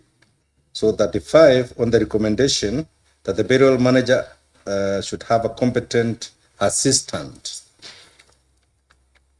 is also work in progress, because we are now revising or working on the staff establishment with a view to establishing such a position to ensure that the levels of approvals are also not concentrated on a few individuals, and for succession management as well. So consider it answered, Chair. And as for 36, I think you have directed the HR director, but we have a comment that we are party to the ongoing IDSP2 project, in which we are transitioning from the IPPD to HIRIS Kenya. And currently, the challenge has been that boards do not have the visibility of changes except the manual pay change advices. But we want to ensure that in the ongoing project, we have digital or online visibility of any changes on the payroll system. So hopefully within this financial year, we should be able to achieve complete visibility of the management of the payroll system so that we can contain any changes that are not required. HR, you had something to add on that point? Yes, Chair. In fact, in addition to what you said, our current payroll system, remember, is from the national government. It's managed at the national level. And that from IPPD to IRIS Kenya, there's a very big paradigm shift. Currently, roles have been demarcated very well, and that even an assistant might not be necessary because this is an online system that you can even work remotely. And that it has given 4 levels of what we call approvals. One is an approval by somebody called an operator who initiates the process, somebody called a supervisor who checks and approves, and a payroll manager who audits the payroll, both pre and after, what you call post. Now, the overall function of the HR manager to oversee all these processes, but not able to make any changes. So it's a very detailed, done system that it should be very hard. Number 2 is that system, for you to process anything, it will ask you for an authority to be uploaded, not just touching numbers. You must upload an authority so that even, let's say, I want to pay an arrears. The CEO must approve it, and you upload that approval physically so that they're able to track. Even if tomorrow you have to query, they can track and say who uploaded it and was it authorized or not. So it's a very good system. We're hoping that it's actually going to eliminate all these other broad issues. Thank you, HR, for that insight, Honorable Sharon. Chair, on that, and I want to understand because this is like I look at it when I'm doing an online banking, whereby probably it's a bank account that's being operated by more than 2 people. Then there's somebody who initiates and then approved like that. So in our case, who is the one that initiates the process, who approves it? And I understand now you're the one who oversees the entire process. And then the payroll manager is the one that now implements. Is that what you said? So who is the approver? Can it be the same one and the same person in Baringo County?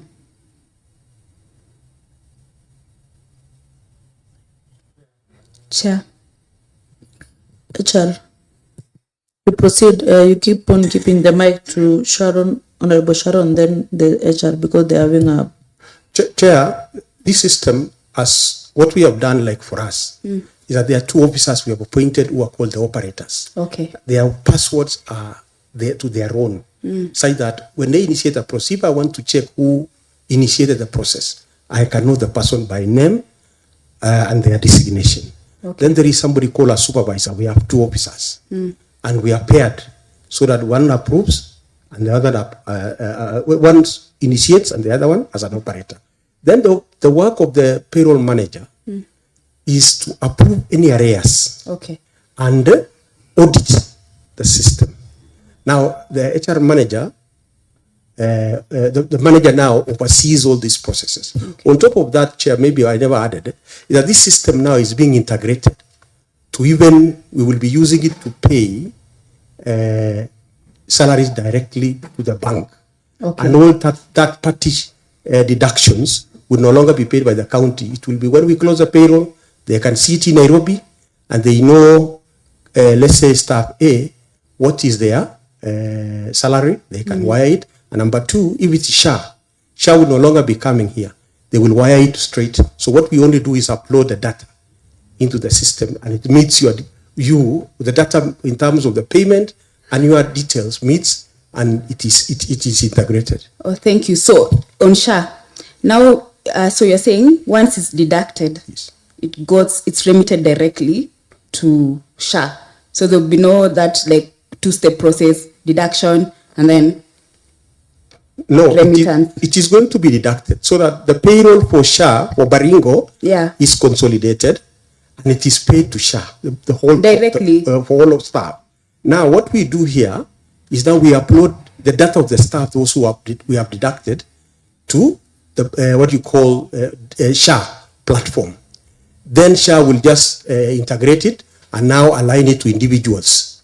No, the problem is that the issue that I have, like in the executive, I'm aware that there's still some pending remittance of NSSF, like to a tune of about some millions of money, and yet they've already deducted. It's deducted from the employee, but it's not remitted. How will that be cured? Now, that issue of NSSF is a long story about it. It started way to 2014 when there was devolution. The areas that we have currently is because of the 2014 devolving staff for local authorities and the others. Number two, the penalties that we have accumulated. But in terms of current status, we are up to date in terms of all our deduction, third party and everybody's deduction. That one I will have to and Honorable Sharon, I now agree with you that the HR is a man of the truth. During our last conversation, Moy defended to the latter that you don't have any areas for NSSF. Now it's true that maybe during the budget you ensure that you budget for that money and that NSSF be paid their money, because it means it's for now it's up to date, but probably maybe the accrued interest and penalties and unpaid money is what is actually the problem, not the now. It's a case that is not for now. It's a long-term case. So probably maybe Honorable Sharon, I saw you had something about NSSF. Was it is it from now? It's a case of now or 2014, 2015, 2016? This letter is for 22nd October 2025 from NSSF. They're saying that further to the office letter dated 29th May 2025 and reference number that in relation to the above subject, kindly note that the arrears have accrued more interest as follows. So there's an interest of unpaid contribution is 2 million. Accrued penalty is 10 million. I agree with you that HR outstanding is saying the truth. Penalty. The penalty is more than the amount that is being paid. Yes, because it's an issue of 2014. Wow. So that is crazy. Can I have the yes, Chair? I can now recall the issue of those 2 million is a dispute. Address the Chair. Yes, Chair. The issue of the 2 million is a dispute we have with NSSF. During the second regime, we did not remit NSSF for state officers, simply because there was an agreement between not LAFAN but CPF. CPF, they were not deducting NSSF. Even when I joined, when you are in contract, or when your remittances are being done to CPF, we were not being until when the president gave directive that everybody must contribute NSSF. So we are having that dispute because there was an agreement then which now is becoming an issue. But I think we are sorting it out. Okay. And we have had almost 3 meetings with them. All right. Okay. Thank you, HR, on that. I think I'm satisfied with the answer. If you are up to date with the payment of NSSF and SHA, that is okay. The payroll system is going to work better going forward. And then lastly is on the issue of that dispute that you have with NSSF. Please sort it out soon. Lastly, on my next question was perennial renewal of contracts should cease and they should be confirmed on permanent and pensionable terms. I don't know, the board, what plan do you have on confirming this one on contracts? How do you have a laid down plan of ensuring that you progressively put them on permanent and pensionable basis? Like, I'm sure this cannot happen one-off. It should be something that it will take time, but it must happen eventually. Do you have a plan?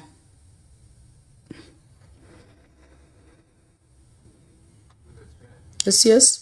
Kibi? We are on record as having said that it's within our work plan. Yes, we have a plan. Okay. And we are consulting with the executive. It is not a one-day decision. It is a work plan that we hope to achieve within this. Your tenure? Within our tenure. You've remained with 6 months? Yes, they're about 6 months. 6 months. So you should just have that as your legacy. Casual workers and the contractual workers. Honorable Sharon, I can see question 38, we already have an answer. Question Yes. 39, we also had an answer. Yes. You proceed to question 40. On the test pumping unit, the TPU, and the drilling rig team be considered for formal employment due to their pivotal role in the Department of Water. This was to the CCM Water, CCM Treasury, and the Service Board should consider that this is done. It was to be done in the 25-2026 financial year. And even as you answer that, because number 41 touches on the same employees, on the issue of rig operators who got injured in line of duty to be compensated under the WIBA Act of 2007.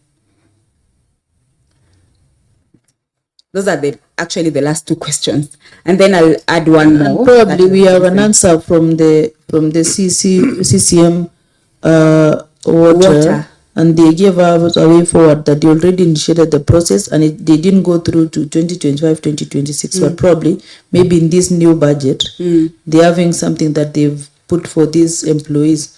Probably maybe we can ask the board, when you receive their recommendations or probably their request, please you may fast track so that they be able to be put on the insurance, the WIBA one, because they said they have to go to a process to the board and then back again so that the issue is implemented. So I think those two cases were answered. And I think it's not, you will not have an answer from my side because it was them who said they've done that procedurally. Probably maybe you can tell us if it's already on your desk or probably still on the way coming. Chair, yes, that is our role to approve when it comes to our desk. It's not yet on our desk, but we are aware now that this question was asked and we are liaising with the departments to ensure that the indents are raised and approved procedurally and most importantly budgeted for. Thank you. Lastly, Chair, if you may allow me, I want to ask questions of Mary Chepsergon Chumba, Matthew Kipsorno Chebet, Lux Kipchirchir Tutoek, and Dennis Ruto. So what had happened, they were working and then their contract came to an end, but they were assigned duties and they continued to work. And you understand the law, once your contract comes to an end and then you're put on to another contract and you're getting salary, you know what that means. Kibi, what is their fate? What is the fate of these young Kenyans and the daughters and sons of Baringo County?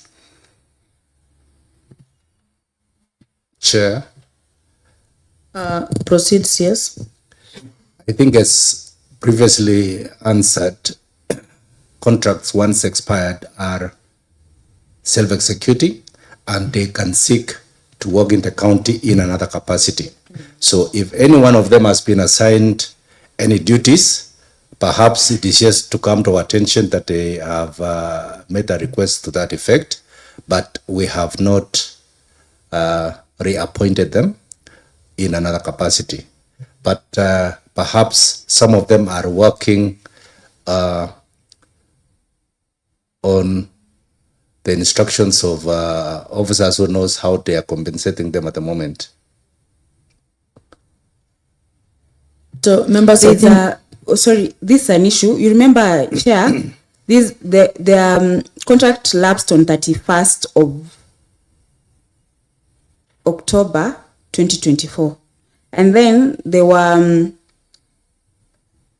and I would request Dr. Stella to answer this issue because she knows.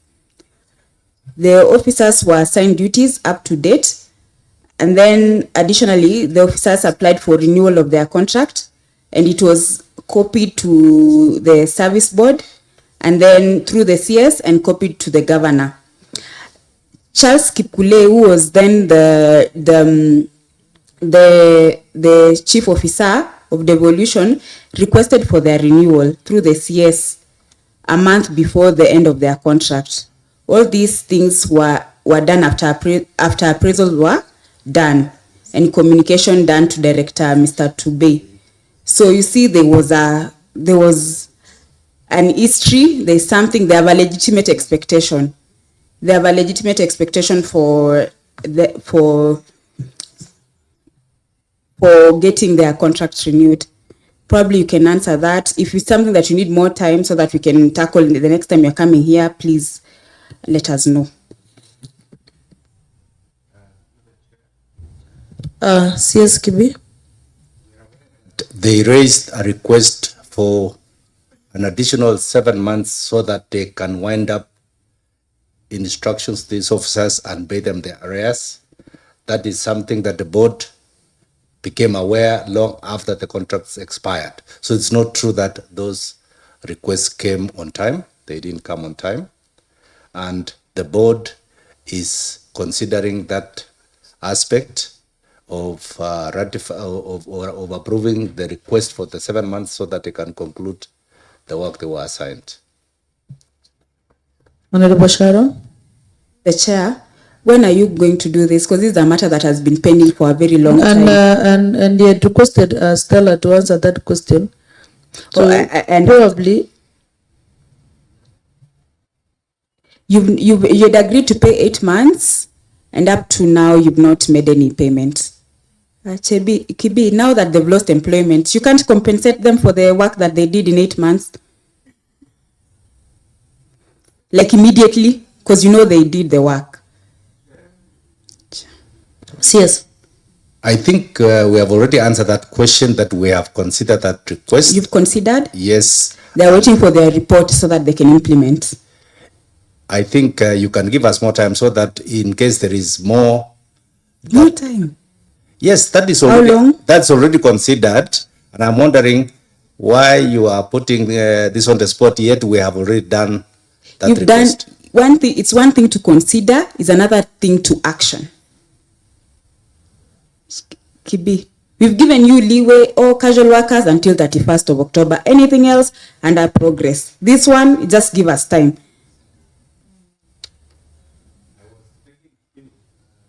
I was telling your queue that if you require more time, you can request for more time. But we did actually approve the 7 months. You did? There's a letter approving that? That is the reason I am taking your cue, that you give me more time to furnish you with those information. When can you do that? Tuesday. Tuesday? Yes. Chair, they've confirmed.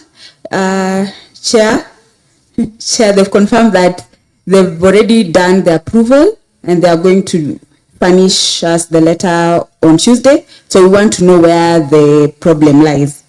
I've remembered that issue. The clerk was reminding me it was the issue of that the chief officer So, and if they've committed that they've done that, they've acted on that letter, then we need to see the correspondence so that we may be able to know how far is it or how long did you allow them to work so that maybe their contract comes to an end. So when are we getting that letter? Tuesday. On Tuesday. Tuesday it is. Members, we've come to a conclusion. Honorable Laengwa. Yes, as Honorable Chair, as I applaud this service board for the recruitment they did on enforcers, I think there is something that is emerging, and I would like our human resource officer, when were they appointed? The enforcement officers. Be on record. HR be on record. They got the letters on 14th, and we inducted them from that day. 14th what? 14th of July. So they became your employees from 14th of July. Yes. What about their payments? Now, let me explain. We are sorry, Chair, unlike the normal process where other staff, when we receive them, we send them to their stations, and then we expect a letter from the person receiving to indicate to us the date they reported. Unfortunately, this came to me very late. They actually got some few letters which were erroneous. So we have corrected in the December payroll. We are going to pay them from the 14th of July. We have agreed even with the payroll manager. So the pay slip is erroneous. Okay, we paid them allowances from the day we got the letters when they reported to the stations. Unfortunately, there was a period from the time they came in and they went for training which was not paid. So that's the period we are saying we will correct it, and we are paying in December, that period. Or they are so you are paying in arrears in December? Yes, the balance of the arrears. Yes. We paid some months. So we are going to clear what was not paid in December. Well answered. Maybe sometimes when they go out for duties, HR, how do you normally compensate them? Their night out allowances? Chair, every employee within the HR manual, when they go out for an assignment or duty, or they're on duty, they are paid per diem allowance. There are rates which are established, and before officers are sent, the respective chief officers are supposed to seek out what you call payment from treasury. And for for that case, they attended the celebrations. Can you answer that? Have they been paid? Chair, I got that information the other day. We are actually discussing with their supervisor, Seremo, what happened. And I'm assuring you that we will address, because I wasn't aware. What I expected was that every officer, as a welfare person, that every officer should be paid as per the HR manual. So we are discussing and getting a solution. And my advice, human resources, let the payments be made. Honorable Henry, Honorable Sharon, console in low tones. Let the payments be made to their accounts, or in a way that it can be accounted for. Chair, in fact, the law requires that when you're paying per diem, you're supposed to pay an officer. And when you make a requisition, you are requisitioning it in the name of a person. That's what the law says today. So unfortunately, I don't know why we have a problem with the enforcement. We are trying to address it so that in future that doesn't happen again.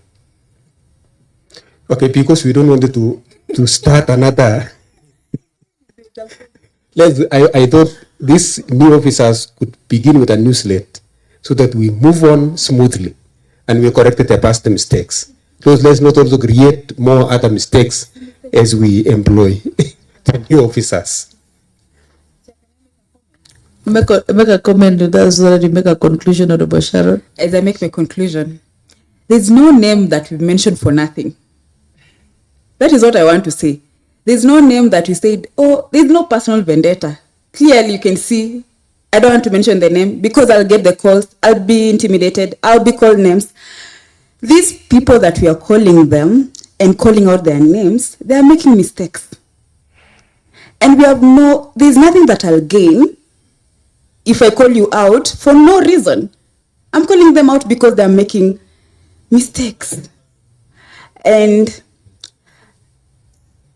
yeah, as I make my conclusion, I want to thank you for being firm. I want to thank you for remaining as you are. And as a daughter of Baringo, not even as an MCA, I am extremely proud of you. I'm extremely proud of you for standing with the truth to the end. And to Aengwa, thank you. MCA Kipsaraman, you've stood for your people. You've stood for Baringo. And God sees what you've done. May the Lord bless you. And to our clerks, thank you so much for giving us the support that we needed. We could not have done this without you. And for the board, thank you for coming. And the HR, my favorite witness because you like telling the truth. Thank you so much for always coming and helping us find solution. To the board, make a legacy for yourself. Casual workers, the contractual ones, the promotions, the transfers, let these things be sorted. I know that they are not easy things, but we are here to help you. Hata kama tutabaki tukiwa 4, tutasukuma tu hadi mwisho. Otherwise, Mungu awabariki sana. You want to add on something, or you want to make your conclusion remark? Conclusion remarks. I would she jumped the gun because I would have wanted probably we have people who have never spoken throughout the session, and probably they have something to say, or probably maybe the chair want to say something so that you be the last person. So from where the chair stands, if you have nothing to say, we go to Kibi, we go, because this is our last session, maybe on live coverage, or probably we'll still have another one. But I would really want to give you an opportunity. If you have something to say to this committee or to the people of Baringo County, you have an opportunity.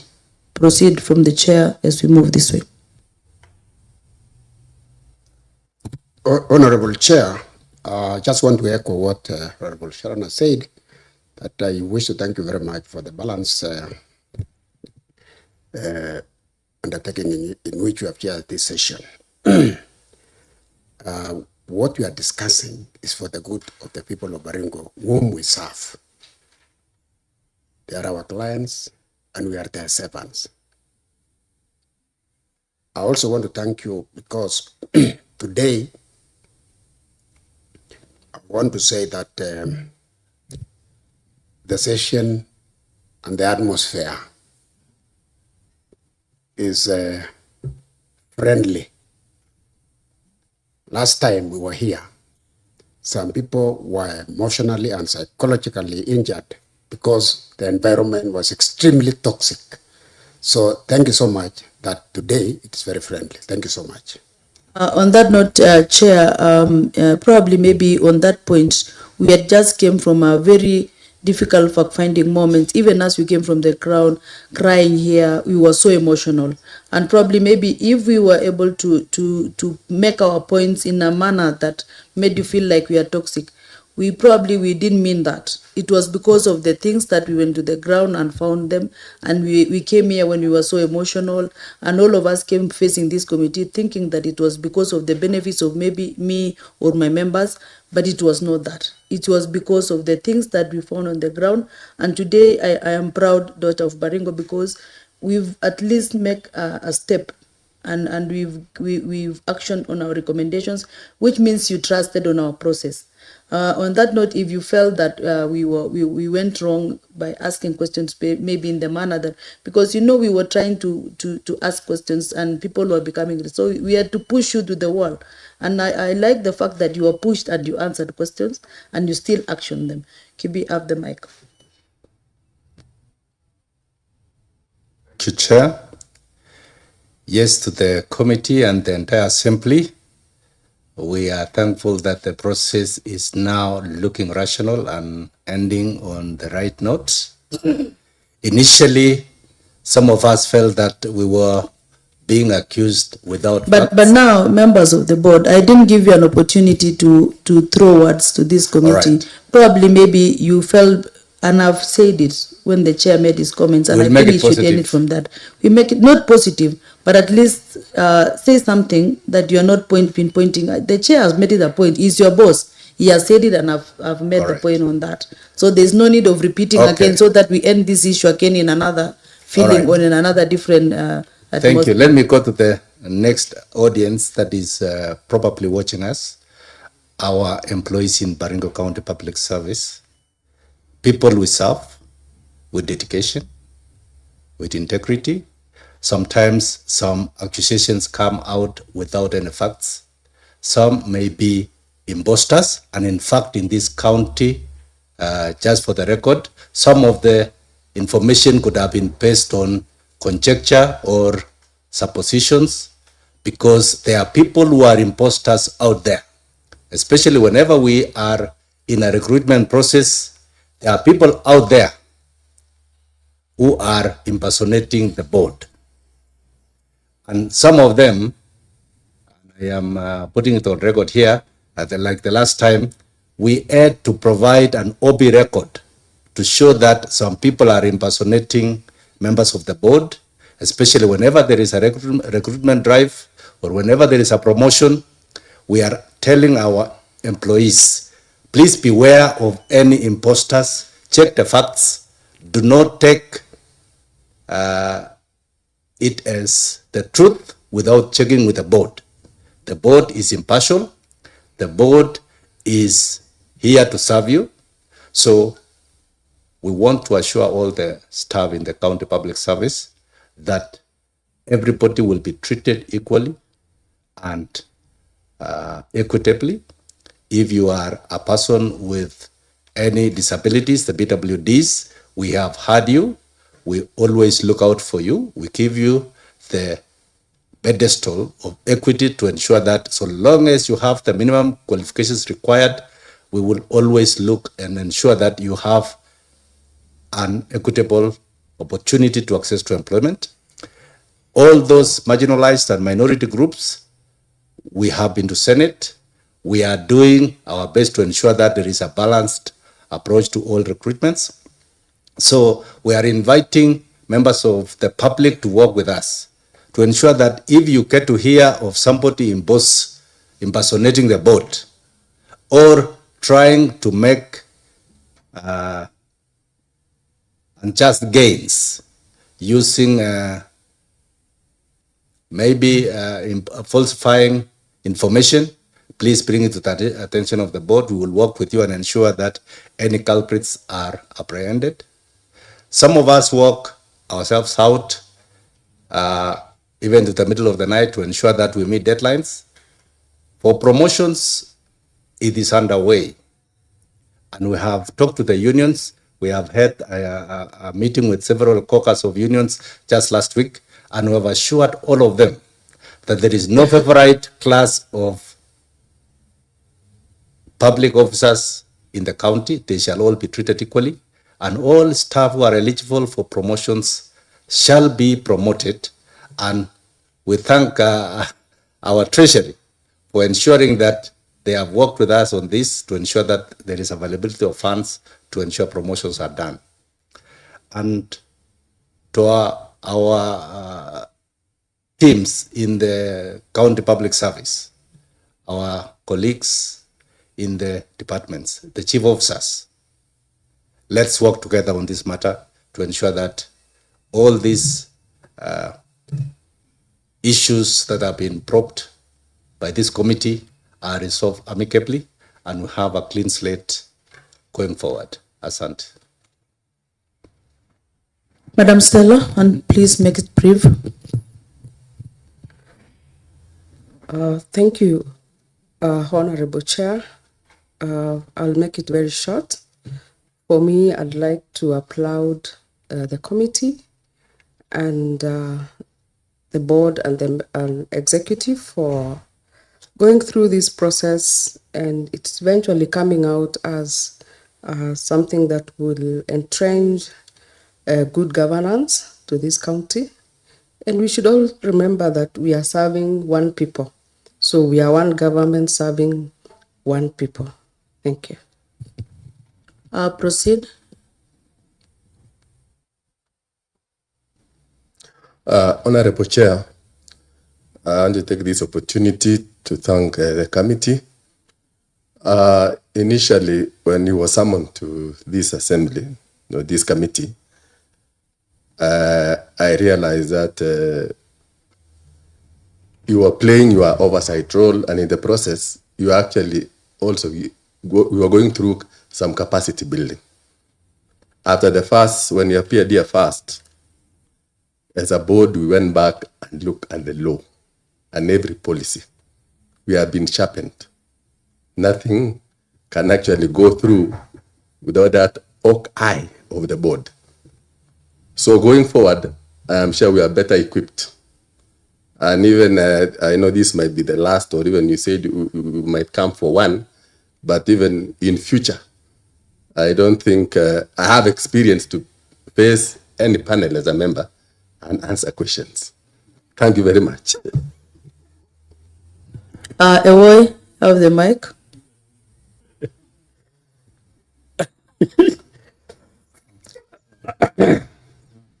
I don't want to stand. Honorable member, honorable chair, and members of the HADO committee, together with the MCS president, I want to thank you all for this particular session. When we were coming, I think what I will only say is only one word. This thing came late. I think this HADO committee should have been formed 3 years ago. The county would have had better services.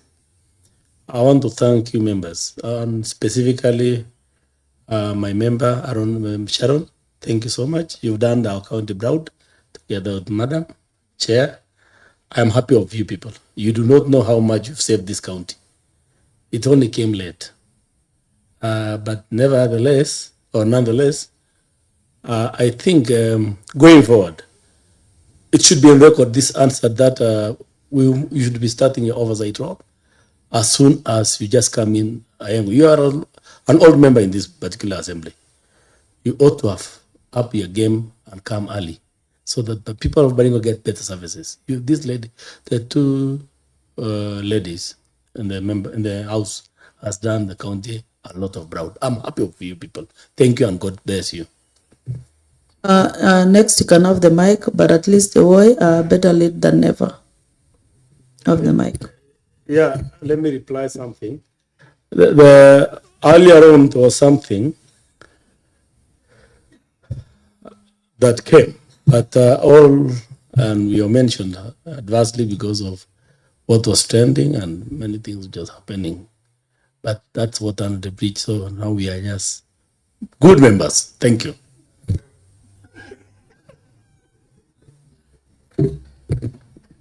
Let me also take this opportunity to thank you, the Honorable Chair, to the committee for the leadership you've demonstrated all through. And I think this has been a constructive engagement, and as pointed earlier, that it should have come much earlier for a better Baringo. And I think we need to have such engagements as leadership drawn from the executive, the public service board, the assembly for a better Baringo, and for service improvement and better services in our county. Otherwise, thank you so much. Our lady there, please. Okay, thank you, Honorable Chair. I think my comments on this, it's been such a great, insightful moments. And as one of the commissioners mentioned that it's a bit late, but I want to say it has come at the right time for some of us. At that time when we came in for the first time, I think I was relatively new in office, but even as we transition to the new board, I think I have something for them, or now we shall better this county. So I want to appreciate, thank you for the leadership, thank you for all the sessions. Now I know what we need to do and, areas of improvement. Thank you so much. God bless you. Even as we pray for Christmas, I know maybe you're also going on off session. May God bless you so much. And to the board members, I think it's been a great moment. Wish you well. God bless you. HR. Chair and board and honorable members, to me, I want to say thank you. If there is somebody who has been punched a lot, it was me. But I want to thank specifically Sharon, Honorable Sharon. Sharon, for a very long time, I have never bothered about being a member of the human resource. And not because I was not qualified. To me, I never saw the meaning then. But your punching made me who I am today. So I'm grateful. Chair, I know we had never met. And at one time, I almost gave up in this process. I was actually contemplating asking to be transferred in the department. But there's one thing I go home with, and I want to thank this committee, that most of the things you have been prosecuting here, I think some of us have stood for, are things that we have always tried to push, but it has always been challenging, especially where resources are required.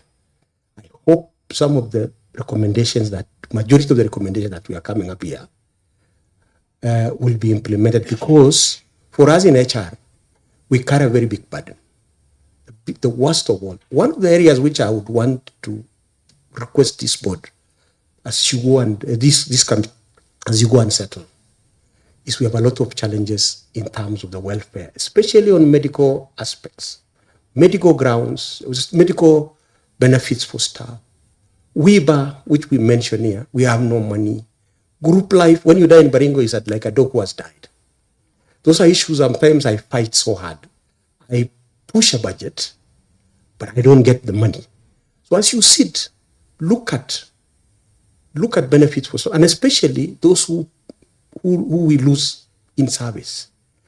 These are people who leave families behind. And when they leave families, they live very destitute lives. Because we have no group life, which would have compensated them. We have no WIBA for injuries. We have no group, group personal accident.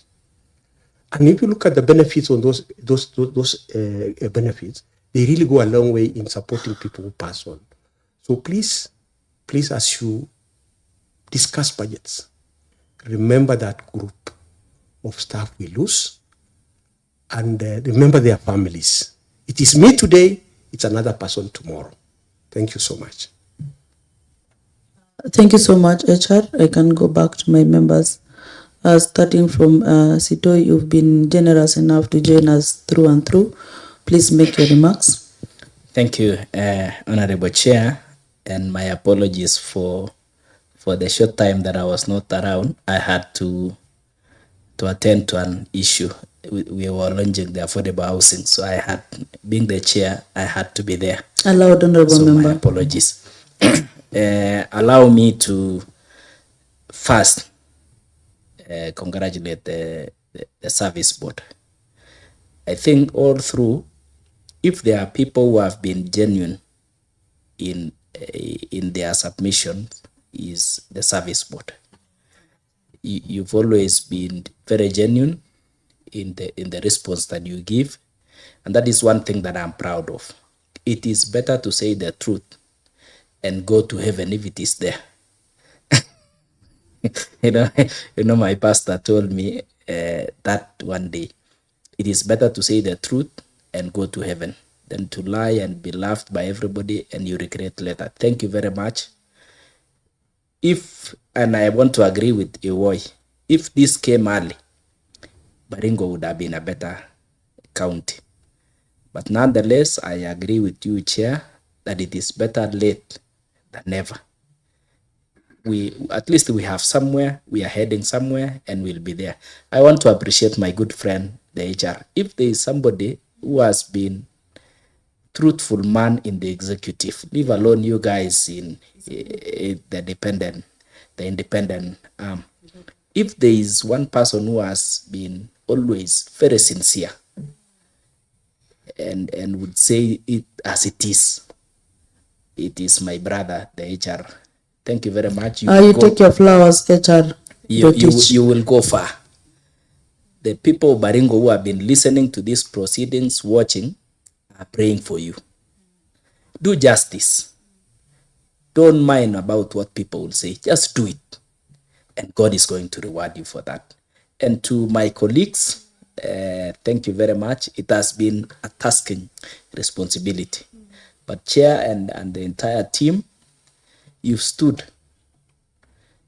People may not have anything much to give you, but the prayers of those casuals who had suffered, the tears will be wiped by what you have done. Those prayers, and I am really hopeful that we will be able to change how we are doing things as a county. By this, we will be able to change. Personally, I come here every other time I get an opportunity because I represent people. I represent a ward called Bartabwa, and I would want to listen and find a solution for the suffering of those people. And I am hoping that going forward, we will even have a very good service board in future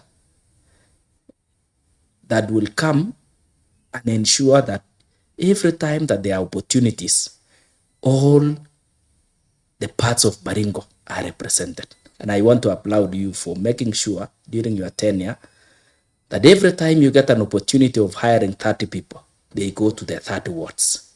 God will bless you for that. But He will also punish you for every time that you get 30 opportunities and you give it to one ward. He will also punish you for that, but I don't think there is no opportunity like that. So thank you very much, my colleagues. Some of us who like saying the truth are super proud of you, the technical team, my good friend Kondira, my friend Lopez, Karanja was somewhere. Karanja, thank you very much. You've stood firm. People may bunch you. People may say many things, but stand for the truth. And that truth will take you somewhere in future. So God bless you. Thank you very much. I am looking forward to a better Baringo. Personally, I am passionate. I have a strong belief in a leadership that talks to one another, that have a conversation.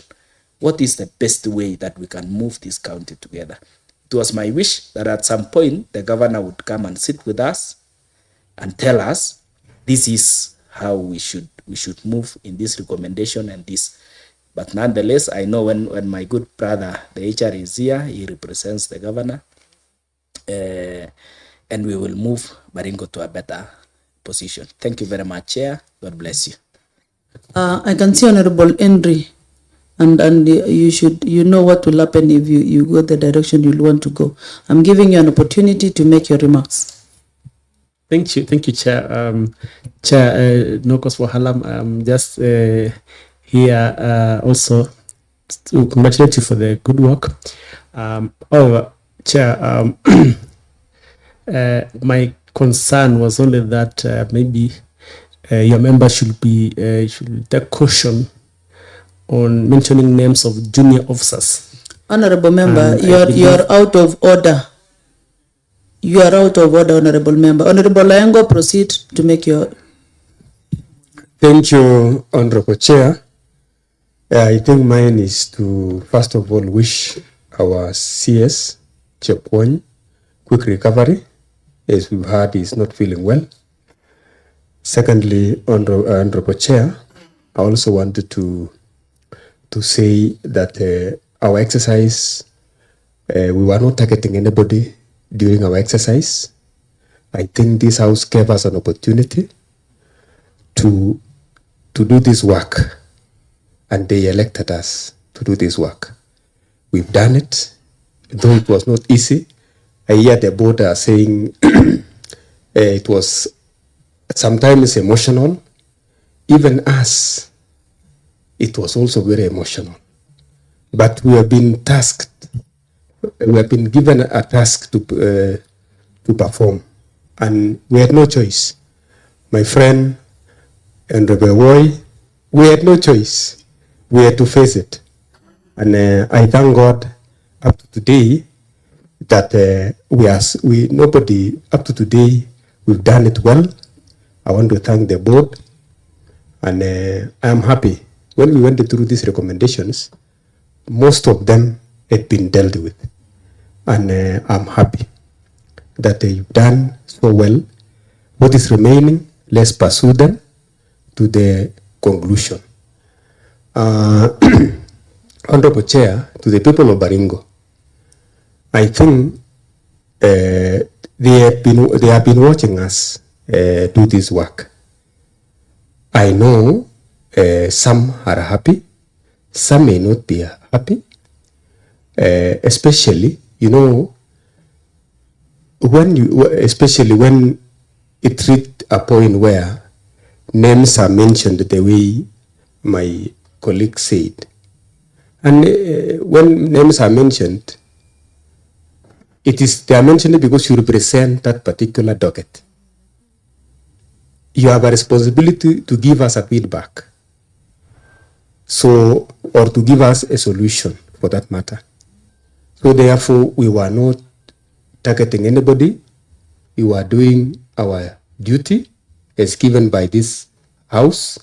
And so therefore, as we draw to the conclusion, if in one way or another we brushed the shoulders, especially the board, those who came, it was a duty. It was a duty, and so therefore the duty is coming to the end, and so therefore we should not carry it anywhere. Iishe na tukange yajayo na tufanye kazi vile inatakikana. I like what Munge said, Honorable Chair, that the questions here made them go do research, looked at the statutory bodies, looked at the law, what the law says, and that is good, Honorable Munge and all the board. Wacha tufanyie watu yetu kazi. I said yesterday, Honorable Chair, that most of our people of Baringo, they look at the administration part of it in a very negative way. And this is the way to build that positivity so that they can have also positive look at the administration of Baringo. Otherwise, I will not have much to say. I'm looking forward to concluding the few other things that are remaining, and we bring it to this House. It's upon the House to see what to do with the report that we are going to bring. Otherwise, we've done with our part, Honorable Chair. Thank you so much. Thank you so much, and thank you so much. Asanteni. To the members of the board, I want to say thank you for coming to this session. But because if you are not here today, we would have not done anything. And to the witnesses who were here previously, I want to say thank you as well. And to my members of the committee ad hoc, I want to really appreciate you for trusting me to lead you in this committee as the chair. We've gone through a lot as members, and I assure the people of Baringo that we were candid about the responsibility that we were given, and we did our own fact finding, and the tears that you saw here, the push and pull, is because of the feeling that we had as members. It was not personal and it was not intentional. And to the people of Baringo still, at least you've seen the implementation, the recommendation and the implementation stage of this committee, of these recommendations. And as a chair, I'm proud that the executive have implemented part of these recommendations, and there are others which are ongoing.